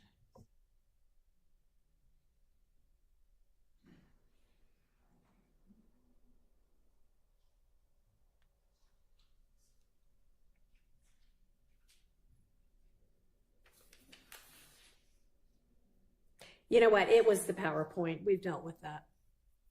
So that's fine. Okay. All right. So turning the page, we've got Mr. Arnold, his plea agreement, potential jail calls, and social media. And the jail calls would, again, only be, y'all are having him testify? Planning to? Correct. So that would be, is that going to be anything other than potential impeachment? No. Okay. I think that. And those would have been the same jail calls that were listed under Sprinkle also? Well, yes, I was going to say,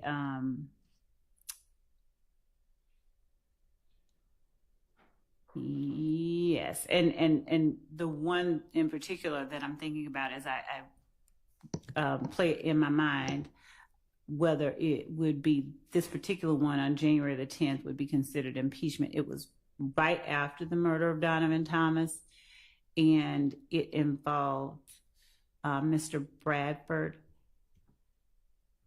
a call from Mr. Arnold to Mr. Bradford. Okay. So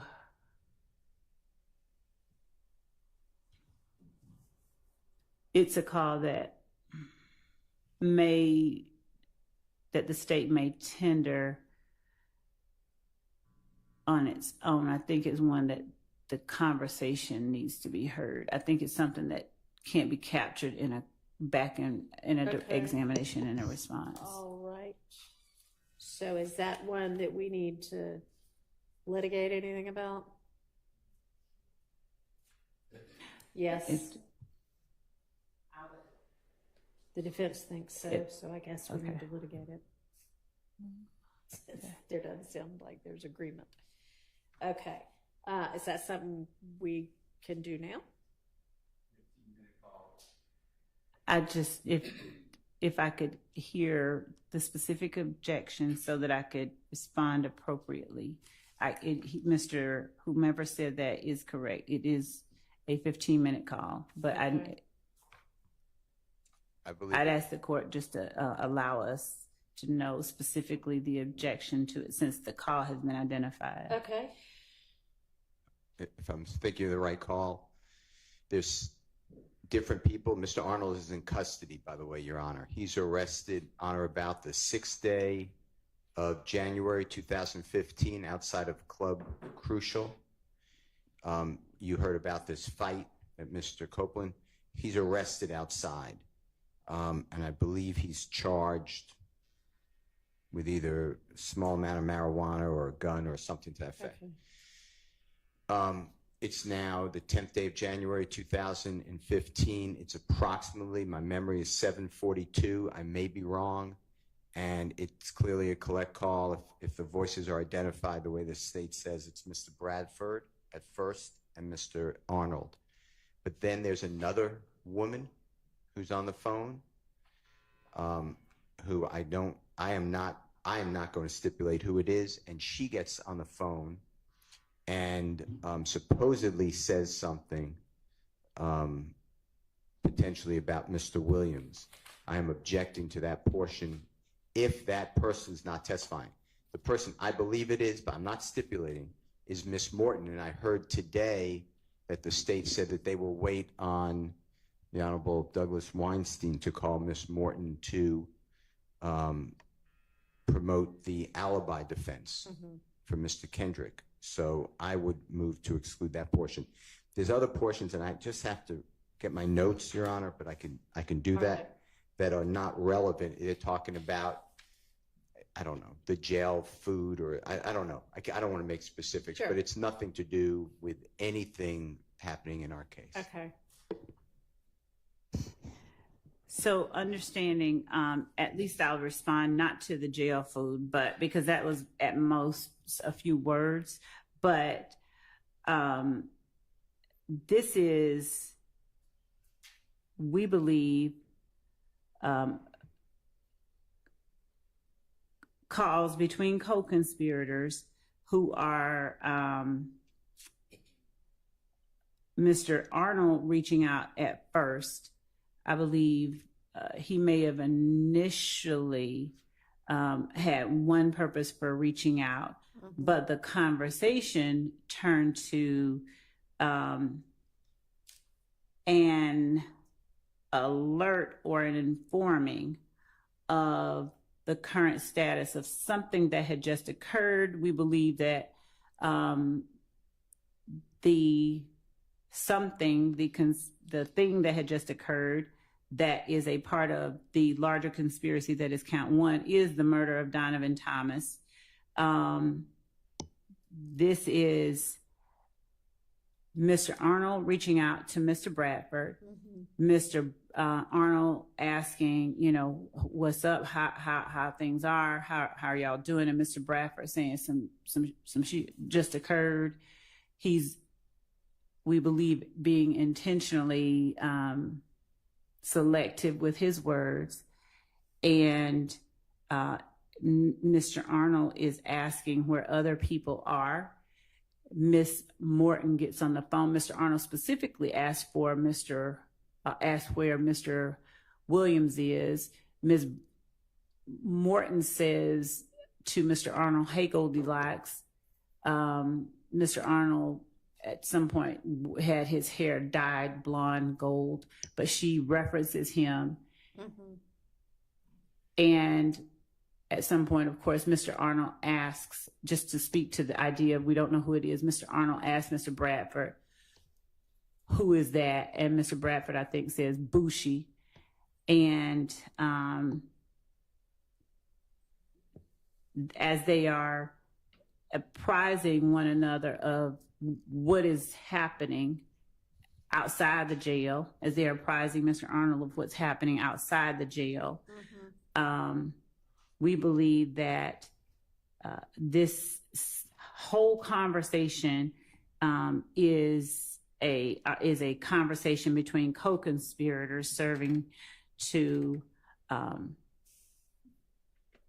inform each other of the current status of the conspiracy, which therefore furthers the conspiracy itself. It serves to maintain a certain level of cohesiveness among them, and each one of the people who are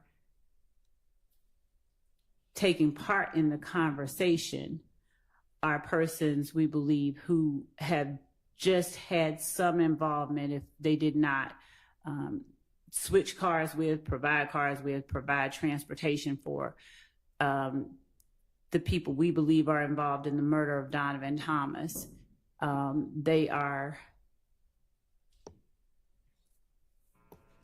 advising each other of where the participants in that activity are at the moment that the inquiry is made. And I think I said that Mr.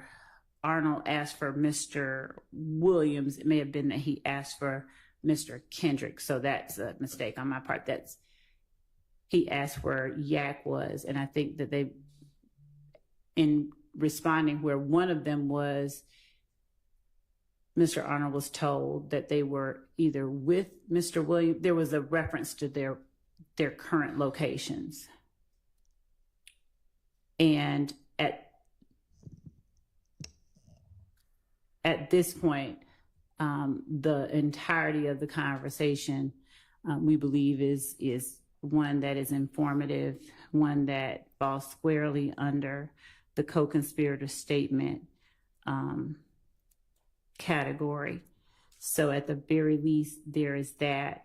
We do intend to inquire of Mr. Arnold about that. I don't know what he's going to say. Okay. So it has two. We believe that it would be introduced in one of two ways.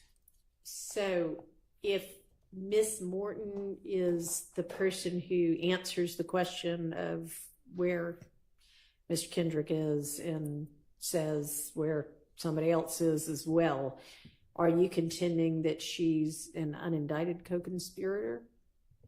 Oh, she is. We believe that she is, yes, an unindicted co-conspirator.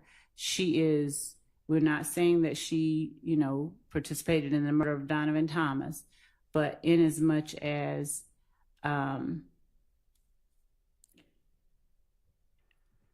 her actions this night and what she does later on, I think the conversations that she has with Mr. Kendrick, we won't be trying to get into what she told the police, but I'll just tell the court, she tries to provide an alibi initially. It's sort of, she's lying for Mr. Kendrick later on, when presented or confronted with the surveillance footage. She's kind of coy and, saying, I don't see who is that? I don't see that. So she, yes, is a part of the conspiracy in that sense. She's not indicted. But when we're looking at the broader conspiracy that involves YSL and protecting its members and carrying out its purposes, she is a part of that. She's not indicted. Associate of YSL? Yes. Your Honor, I would ask that this discussion be tabled for another day. Mr. Weinstein is more on has the details of this conversation and this evidence. Okay, so I am going to need evidence other than, like, what the state's evidence other than this one conversation is to establish that she's an unindicted co-conspirator. I assume, Mr. Steele, that would be your objection? Yes, I have a series of objections under 24-801D2E, and specifically, and a good case I think is Stafford, STAFFORD versus State, 312, Georgia, 811. It's in Division 5A, as in Elisa, 865 Southeast 2D, 116, 2021.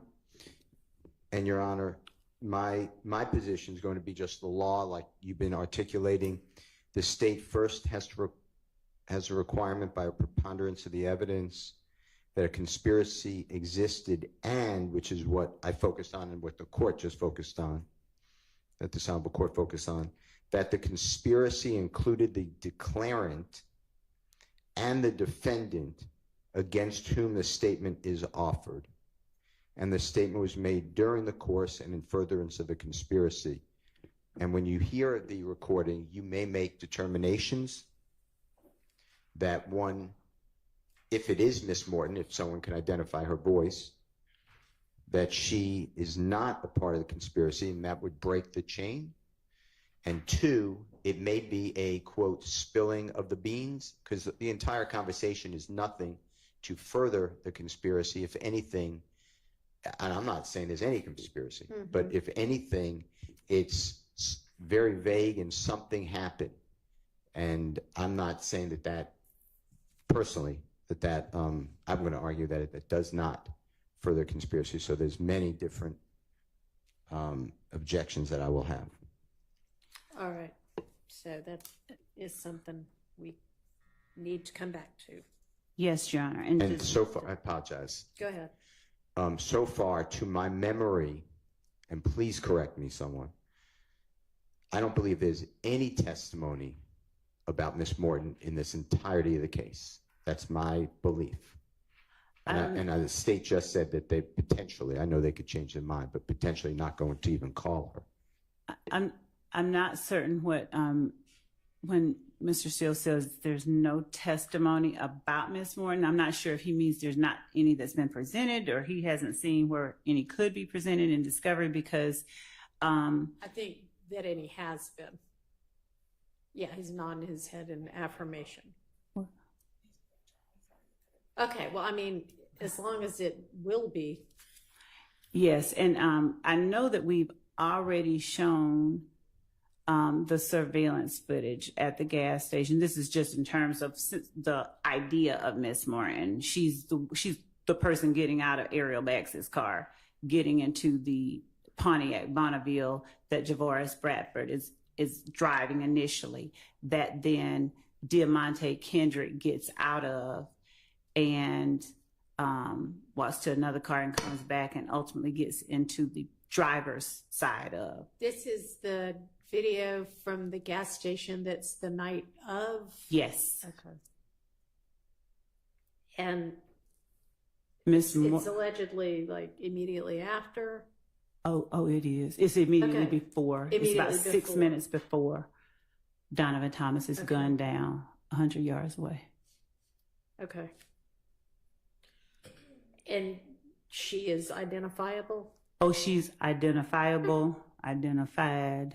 All right, well, that sounds like that might do it, but we'll circle back on a day when Mr. Weinstein is here at Mr. Hell's request.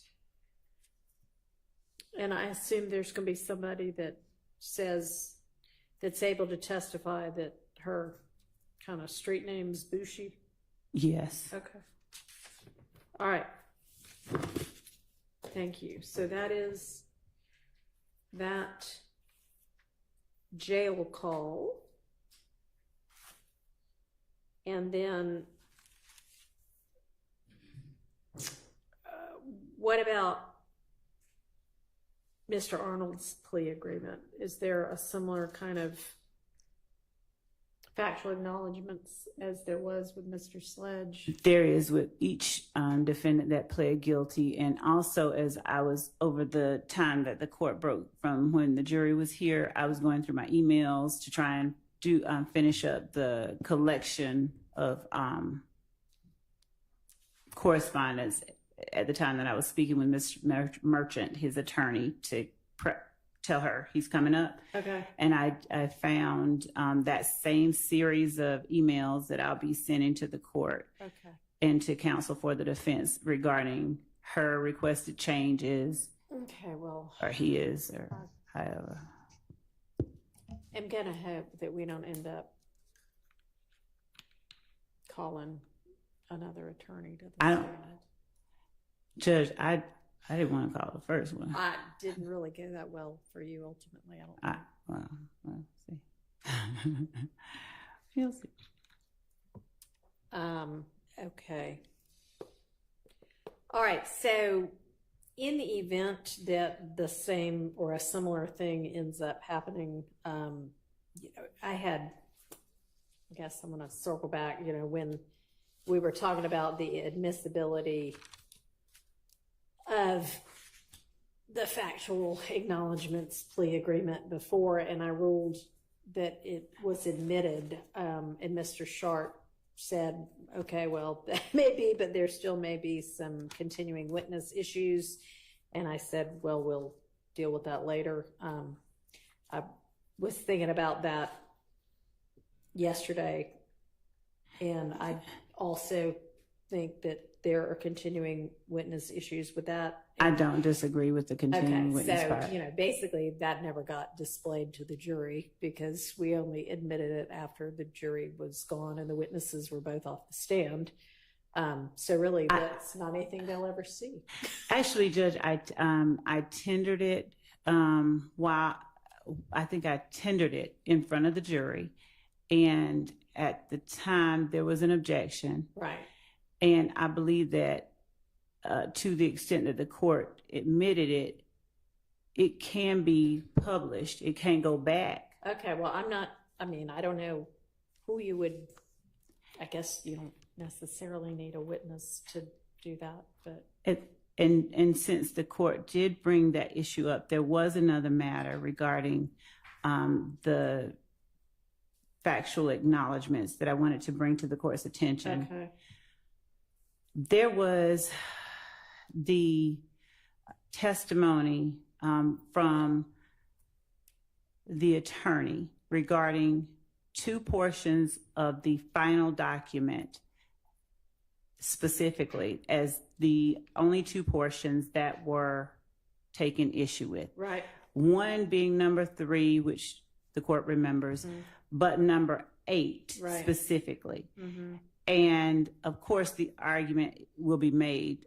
There are certain arguments that are right for that, but the thing about number 8 that I wanted to bring to the court's attention is that number 8, and this is not something I felt was I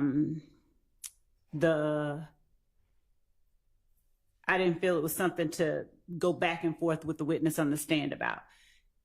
He testified, his memory was, he didn't remember seeing it. Right. But number 8 was a distillation, a pulling apart of a iteration, the one right before it, that he took issue with.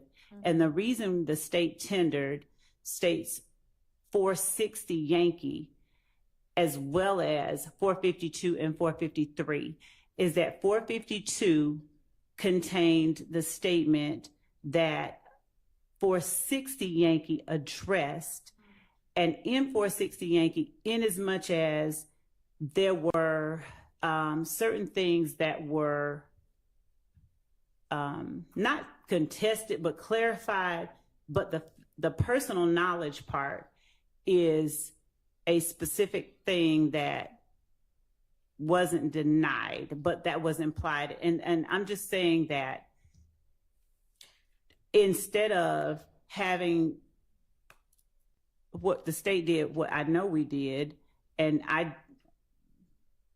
when Mr. Wright says he doesn't remember, that's fine. Mm-hmm. But when we provided to him the document that had it pulled out, there was not, I don't know how he says he didn't see it, but there was not any indication from anyone that was incorrect. That wasn't just taken out of the air. That was.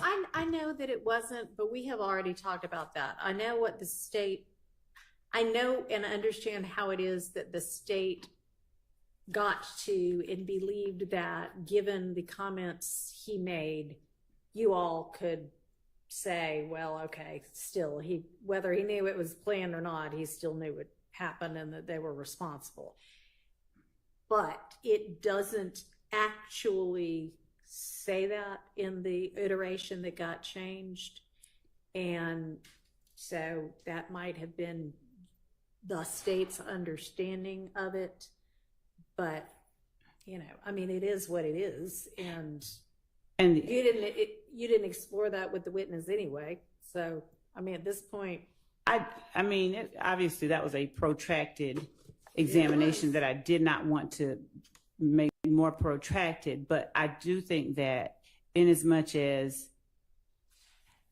there is an attempt to convince the jury that essentially these are made up things that the That state you just put. slipped it in. Yes.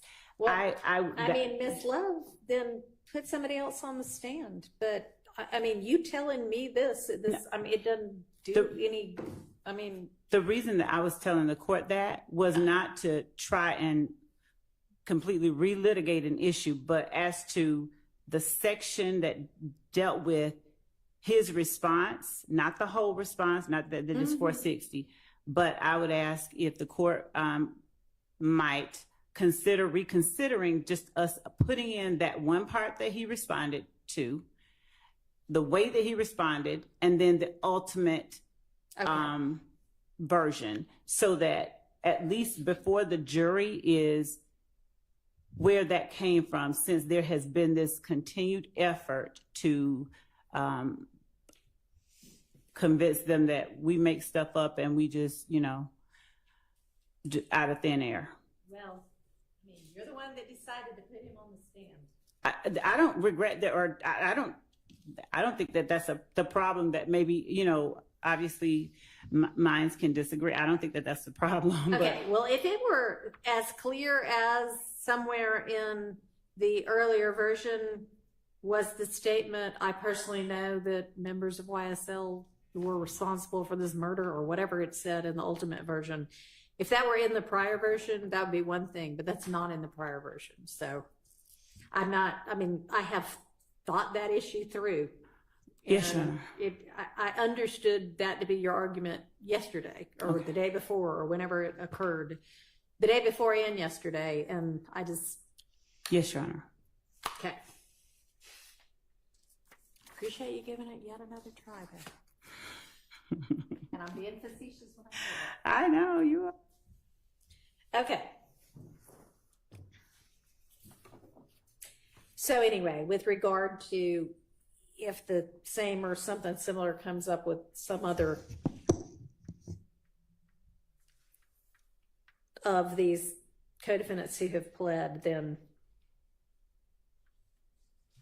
just be aware that, and it sounds like we're all in agreement that it can't go out to the jury anyway. So if you want them to see it and it does get admitted, you'll need to display it at that time. And if you come up with a way to publish this other one, then let me know. Okay. Okay. Thank you. Okay. All right. So then if we turn to the next page, we've got Miss Latner's again. I know we went through did we go through every CAD report she's gonna be testifying to when we were talking about the hearsay? I think that we did. Okay. The All court right. So ruled that on, part's yeah. taken care of. All right. Then there's Mariah Smith, and that says interview. Is that like with police or with, who is that with? It was an interview with the police, and she also testified at trial. We don't need to, or we would not. Oh, she's already testified? No, not this trial. Oh, at a different, in the murder the trial. 2015 yes. trial. Okay. No, it wasn't 2015. Some other. 2019, yes. Okay. So that we would not need that for any reason other than if impeachment. Okay. Right. Or substantive. Okay. All right. Prior inconsistent statements. Right. We're on a different act at this point. I see. And same for whomever the two people are? We had Rodney Uten and Bernard. Or Bernard Mitchell, and you were going to call one or the other. Right. Okay. Same with them. Yes. Okay. All right. Detective Hogan, we know we need the interview of Ryan's not coming in, and then we've already done Mr. Ryan's social media, right? I don't think we've done all of it. I think that's something that we were Miss Hilton and Miss Abbasi all right, y'all are still discussing, and we have email I sent Okay. You're great. supposed to like get back to me. Yeah, Yeah. Okay. Miss DeWilliams and I have been Great. communicating. All right, Wooney Lee, then that's going to be play agreement, same kind of similar thing. And then text message, anything we need to litigate with regard to that text message?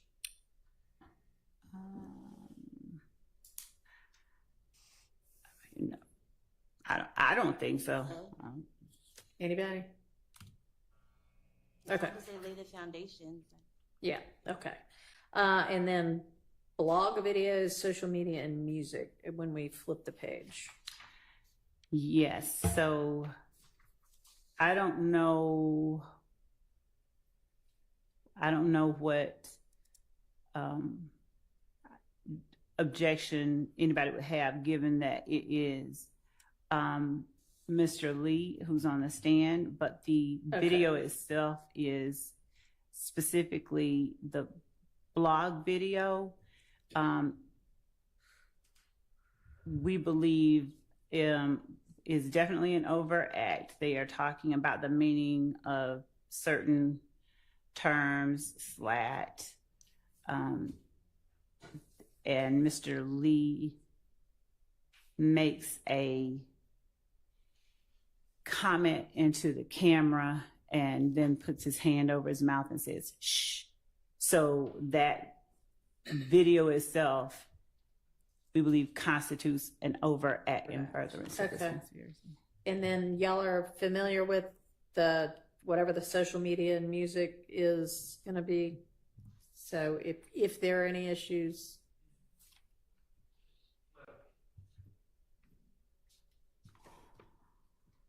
Hesitate to say yes to that because music, I mean, I don't know exactly what the state is referring to the extent that a song by Mr. Lee has been identified or is listed as an overact, which I don't recall off the top of my head, but I guess I'd have to know what the music is and then there's a 403 analysis, there's Baker, the Baker case that came out earlier this year, and of course, even though it's not our client's statements, it would be affecting our clients, so yes. What's that site?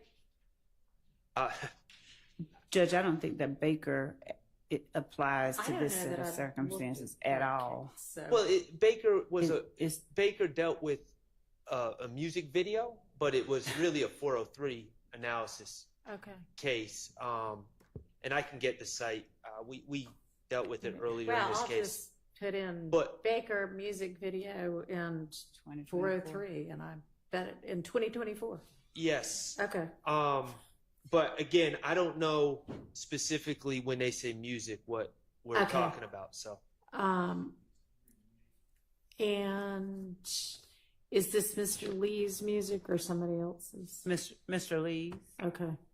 318 Georgia 431 is Thank the you. site for Baker. March 2024. Okay.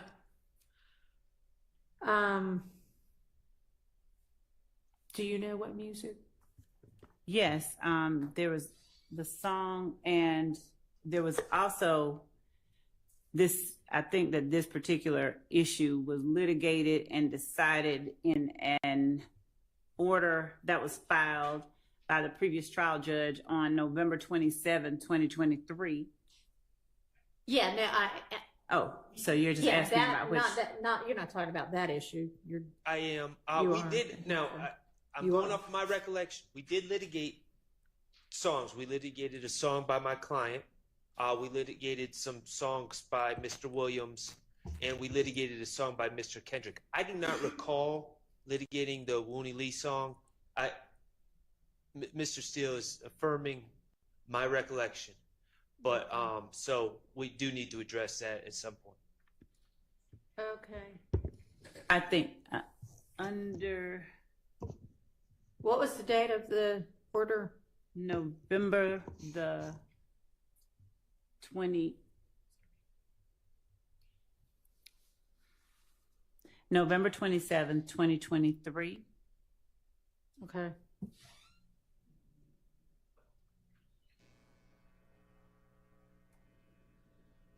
So on page 40, and this is not necessarily specifically talking to a lyric, but the court ruled that the lyrics evidence referenced in Division 8 supra is admissible against defendants Lee and Kendrick as a party admission and all defendants as a co-conspirator admission.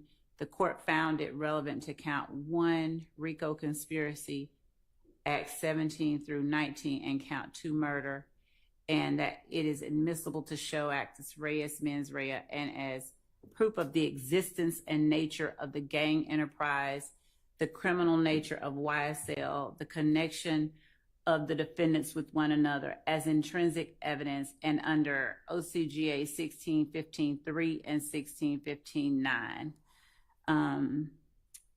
Okay, but was this particular song included in Section 8?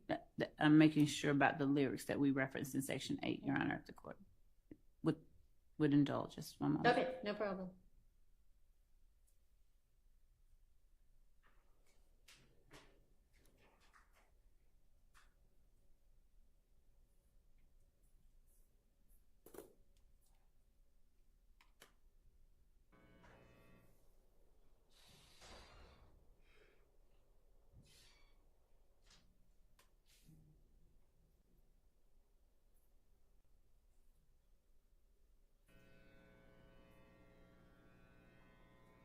It is referenced on page 35, number 13. Where are you from? Mooney Lee is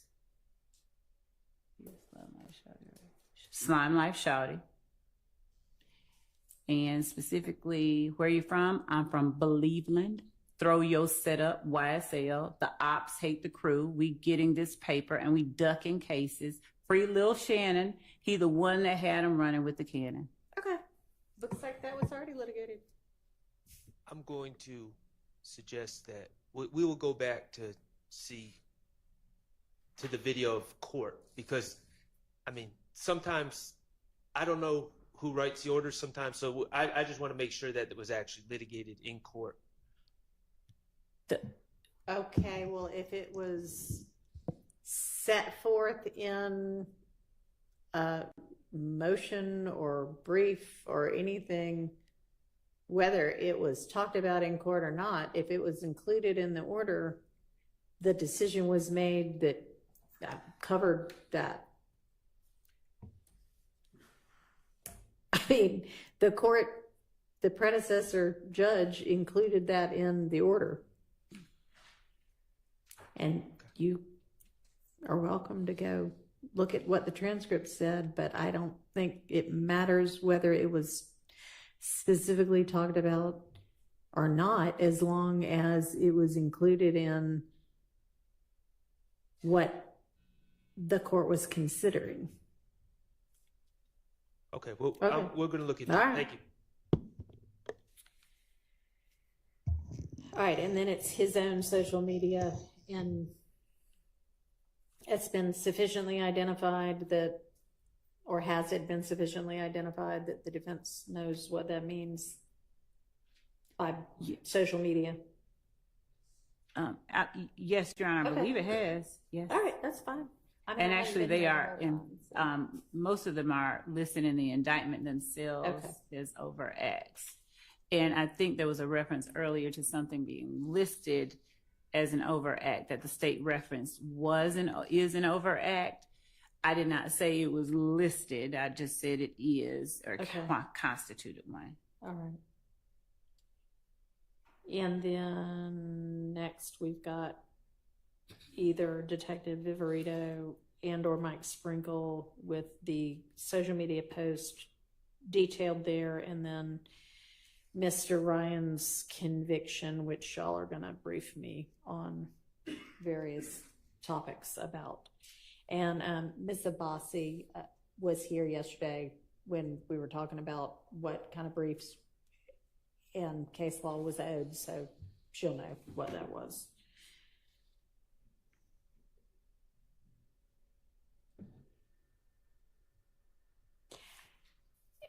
Miss Love, I know at the time when you gave us this, that's the more detailed exhibits, that was as far as you'd gotten at the time. And if you didn't continue on, that's fine, because I said, no, don't take so much time doing that. Just give us, a general list. But if you have done more, We can do more. I can't say right now that we've done more. if you haven't, no, I'd rather you focus on the other Okay. tasks I've given you. I just Okay. thought, hey, if it's sitting around, we'll take it. But Okay. if it hadn't been generated, don't worry about it. Thank you. Okay. All right. So then Colin Russell, any issue with the exhibits that are listed next to him? I wouldn't think so.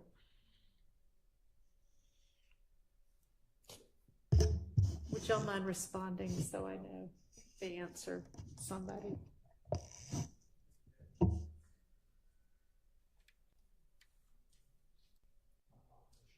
It's okay.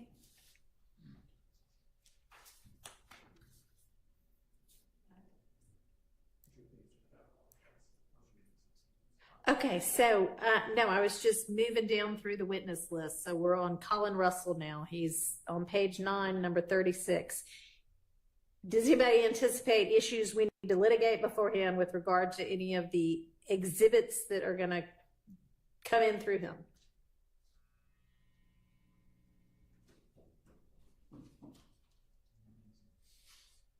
And I don't know whether y'all are thinking or whether you're just like, no, I don't know.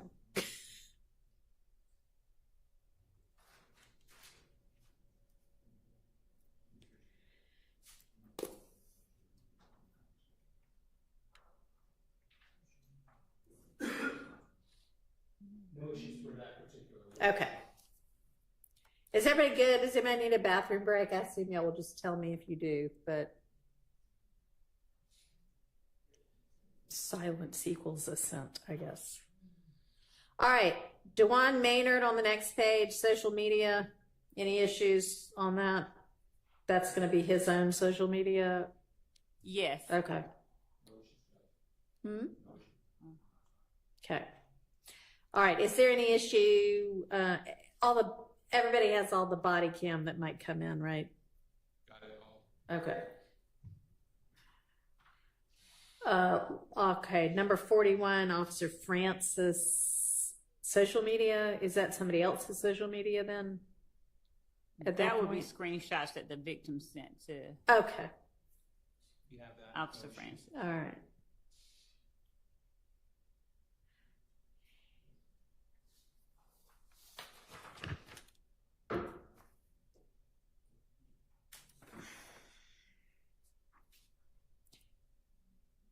Unless there's anything else on that page, I'm turning to the next page. Miss Stanley, there's a jail call listed. Are there going to be any issues there?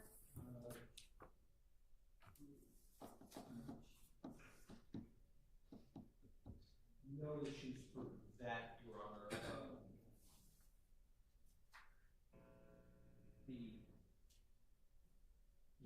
One of the parties on the jail call is alleged to be a co-defendant in this case. Okay. So to the extent that that particular person,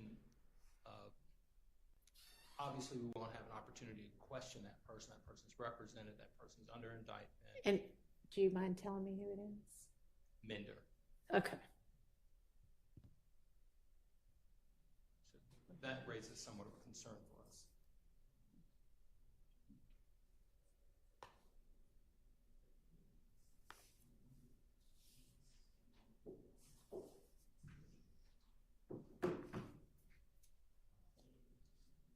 Because y'all aren't in what concern exactly? Clearly wouldn't have an opportunity to cross-examine that person. That person obviously is under this indictment. It's not on the witness list as a witness. So the issues that arise with respect to that concerns us, obviously.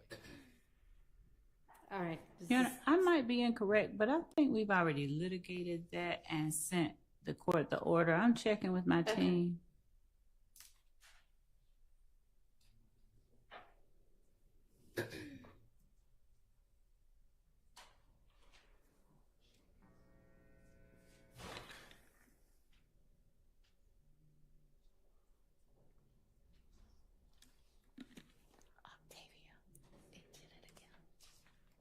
Yeah, like an hour ago. It's really weird because, I mean, it's only on page like 85. Warning, local storage cache is full.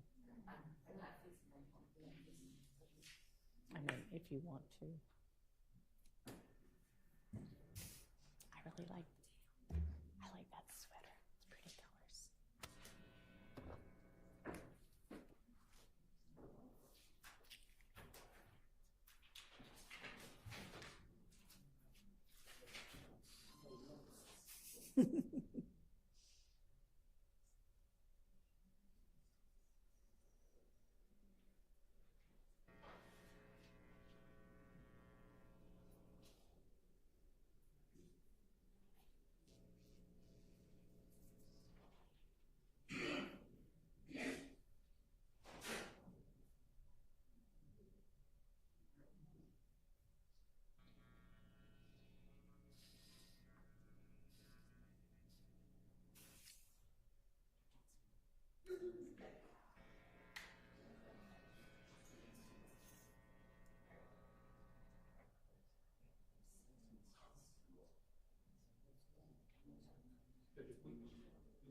Hang on. I don't know if my court reporter's ready. She was fixing something on my real time.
Okay.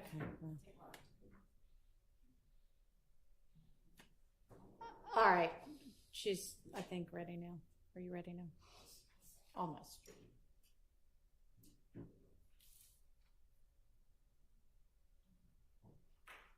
It's all right. You don't have to. I mean, it's fine. It's okay. Thank you, though. Okay, ready.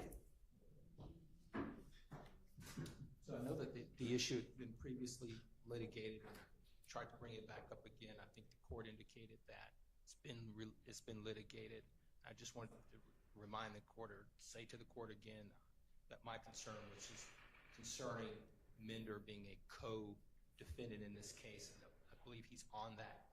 It's alleged that he's one of the people on that call with Tiana Stanley and supposedly Mr. Holloman.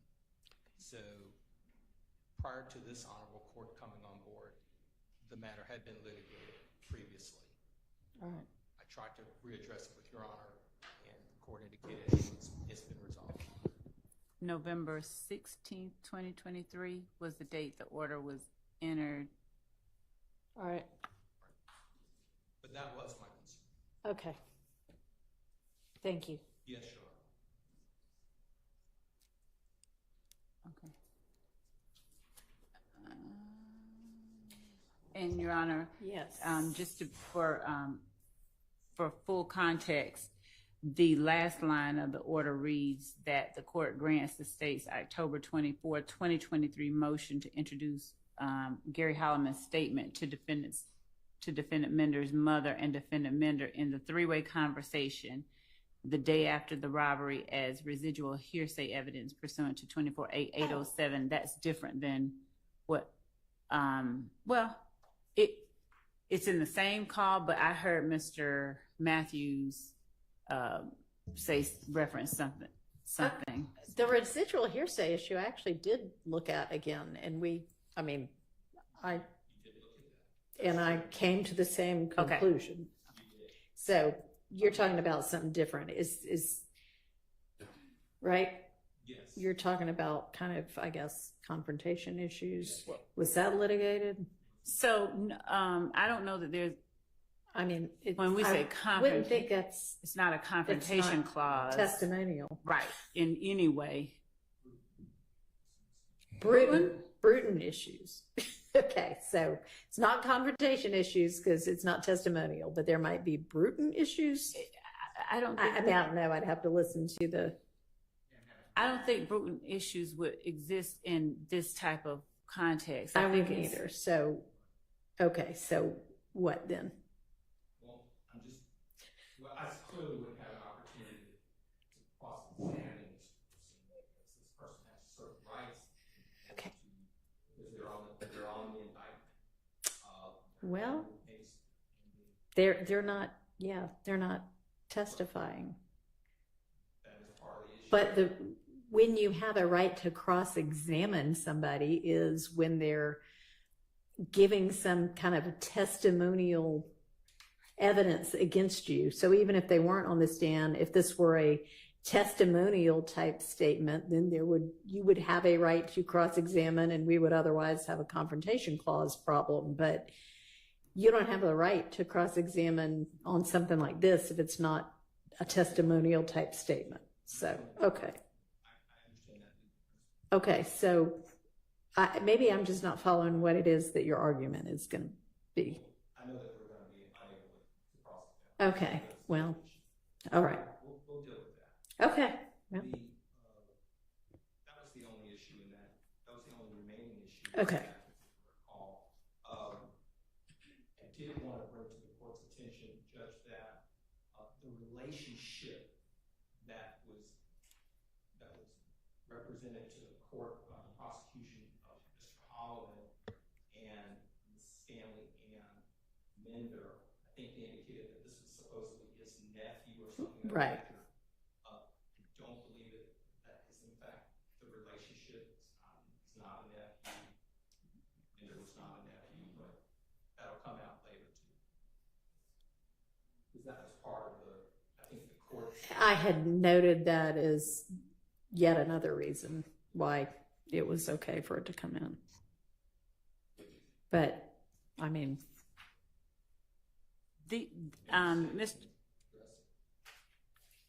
so I think that Mr. Holloman, I think he references him as uncle.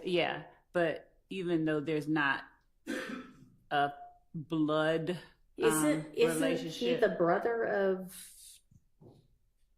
so Mr. Mender's mother, or no, not brother or aunt or whatever? So who is he the brother of? He's not the brother. He is a very close friend, and they call each other uncle, brother, yes, and sister and whatever. Okay. Well, they obviously. Don't they even refer in the call? He does. Yes. His sister. Or he refers. I know that they call him uncle or unc or something, but I thought there was even a reference in the call to one of the people being his sister. There are those types of references without listening again, but they are calling one another those types of family names, even though they're not blood relation. Correct, because they obviously feel that close to each other. And yes. there are times when somebody's a close family friend, but they're considered an aunt or an uncle. So it apparently is that instead. So okay. Thank you, though. Your Honor? Yes. On that issue, I join the Honorable Mr. Matthews, and I understand you ruled residual hearsay under 24-8-807, but that's supposed to be used very rarely. I know. And yes, it's not, I agree, it's not prudent, it's not testimonial. It can't be prudent because it's not testimonial. But this is an overt act, and it's therefore applies to everyone. So under 403, I know I'm going to ask for a limiting instruction if your ruling stands, but that's a very tough instruction when it's a overt act in a RICO case, because it's the same thing like the conviction by the jury of Mr. Ryan that we discussed yesterday. You're telling the jury you can use it against person one, but not against the other five.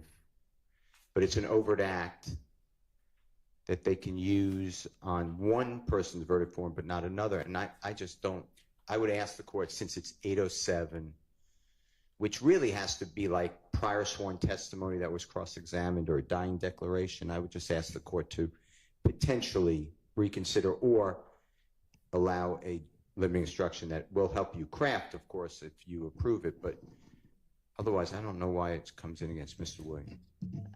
Okay, so those are two of the examples of types of evidence that come in under 807, but that's not the entire universe.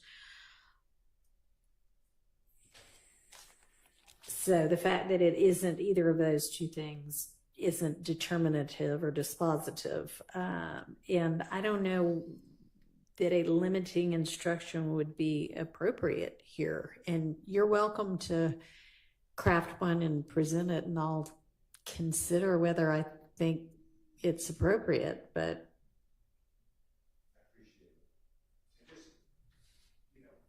I was always taught by your court and the courts in general that residual hearsay is really, and I'm just looking. I know.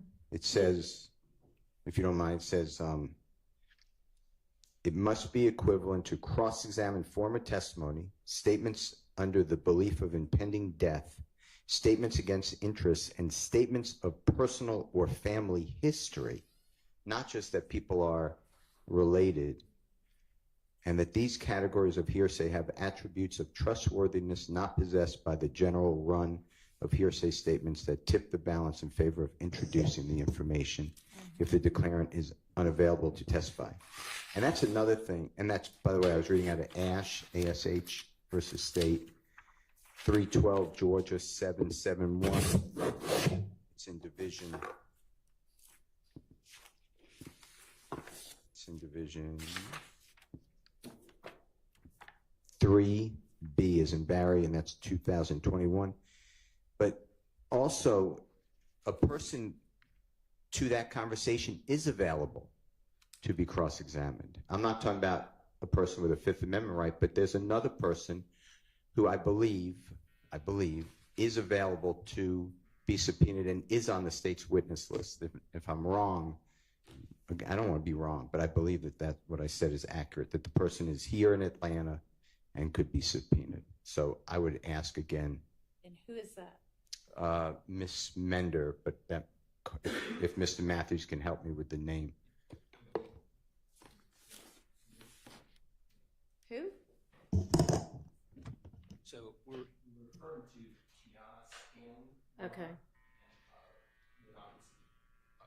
That's who we're referring to. Okay, so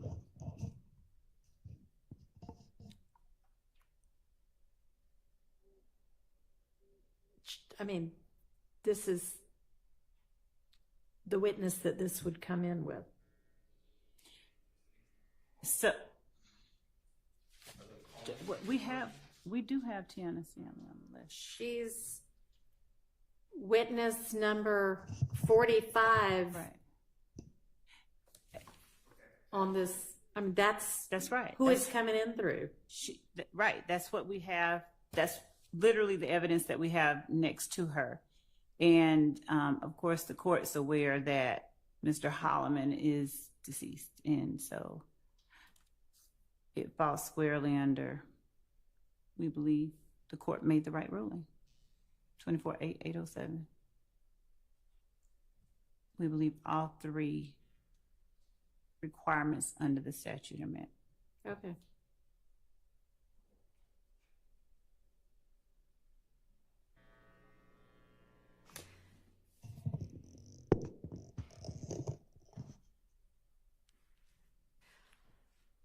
right, then we come down to Sergeant Henderson with Mr. Huey's interview and social media.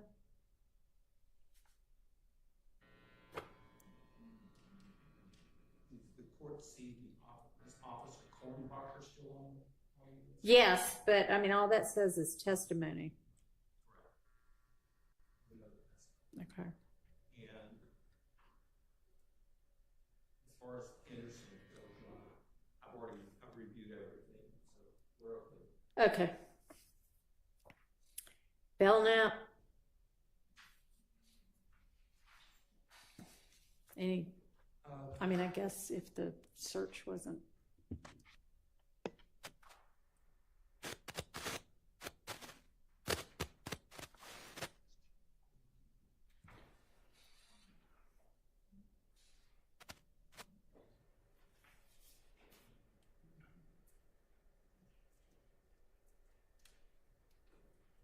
With respect to Belknap on that, what's on Belknap for us, Judge, is some items that were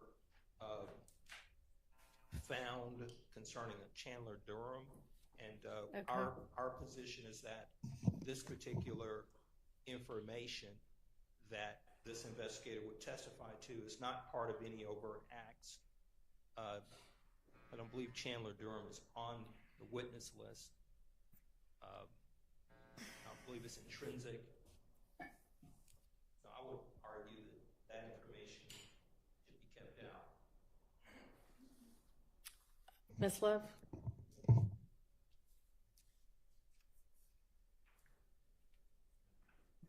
Just to make sure that I understand my colleague's argument, is that because Mr. Durham's name is not on the witness list and because this act is not listed as an overt act, it should be kept out? Is that the entirety of the argument? I just want to make sure before I respond. Is that the argument? I didn't say, I thought I said confrontation clause, but I didn't. You did not say confrontation clause, but if we're talking about items found at the home, this is items that Investigator Belknap found in the search of Mr. Huey's apartment. And they ended up being, I guess, I don't know, allegedly from Chandler Durham. That's correct. And is the issue who actually says they are from Chandler Durham, if it's not going to be Chandler Durham? So I know that we had Chandler Durham on our witness list. We have pared things down.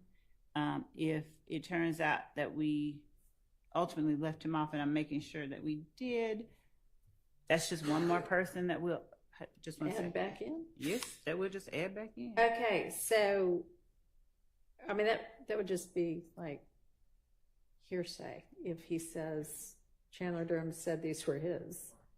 Unless Chandler's coming to court. Okay. Correct. The confrontation clause. And this is also a circumstance where, so just to respond to a part that I don't think is material to the objection, but Chandler Durham is part of one of the overt acts listed, I think. Okay, well, I mean, I don't think that's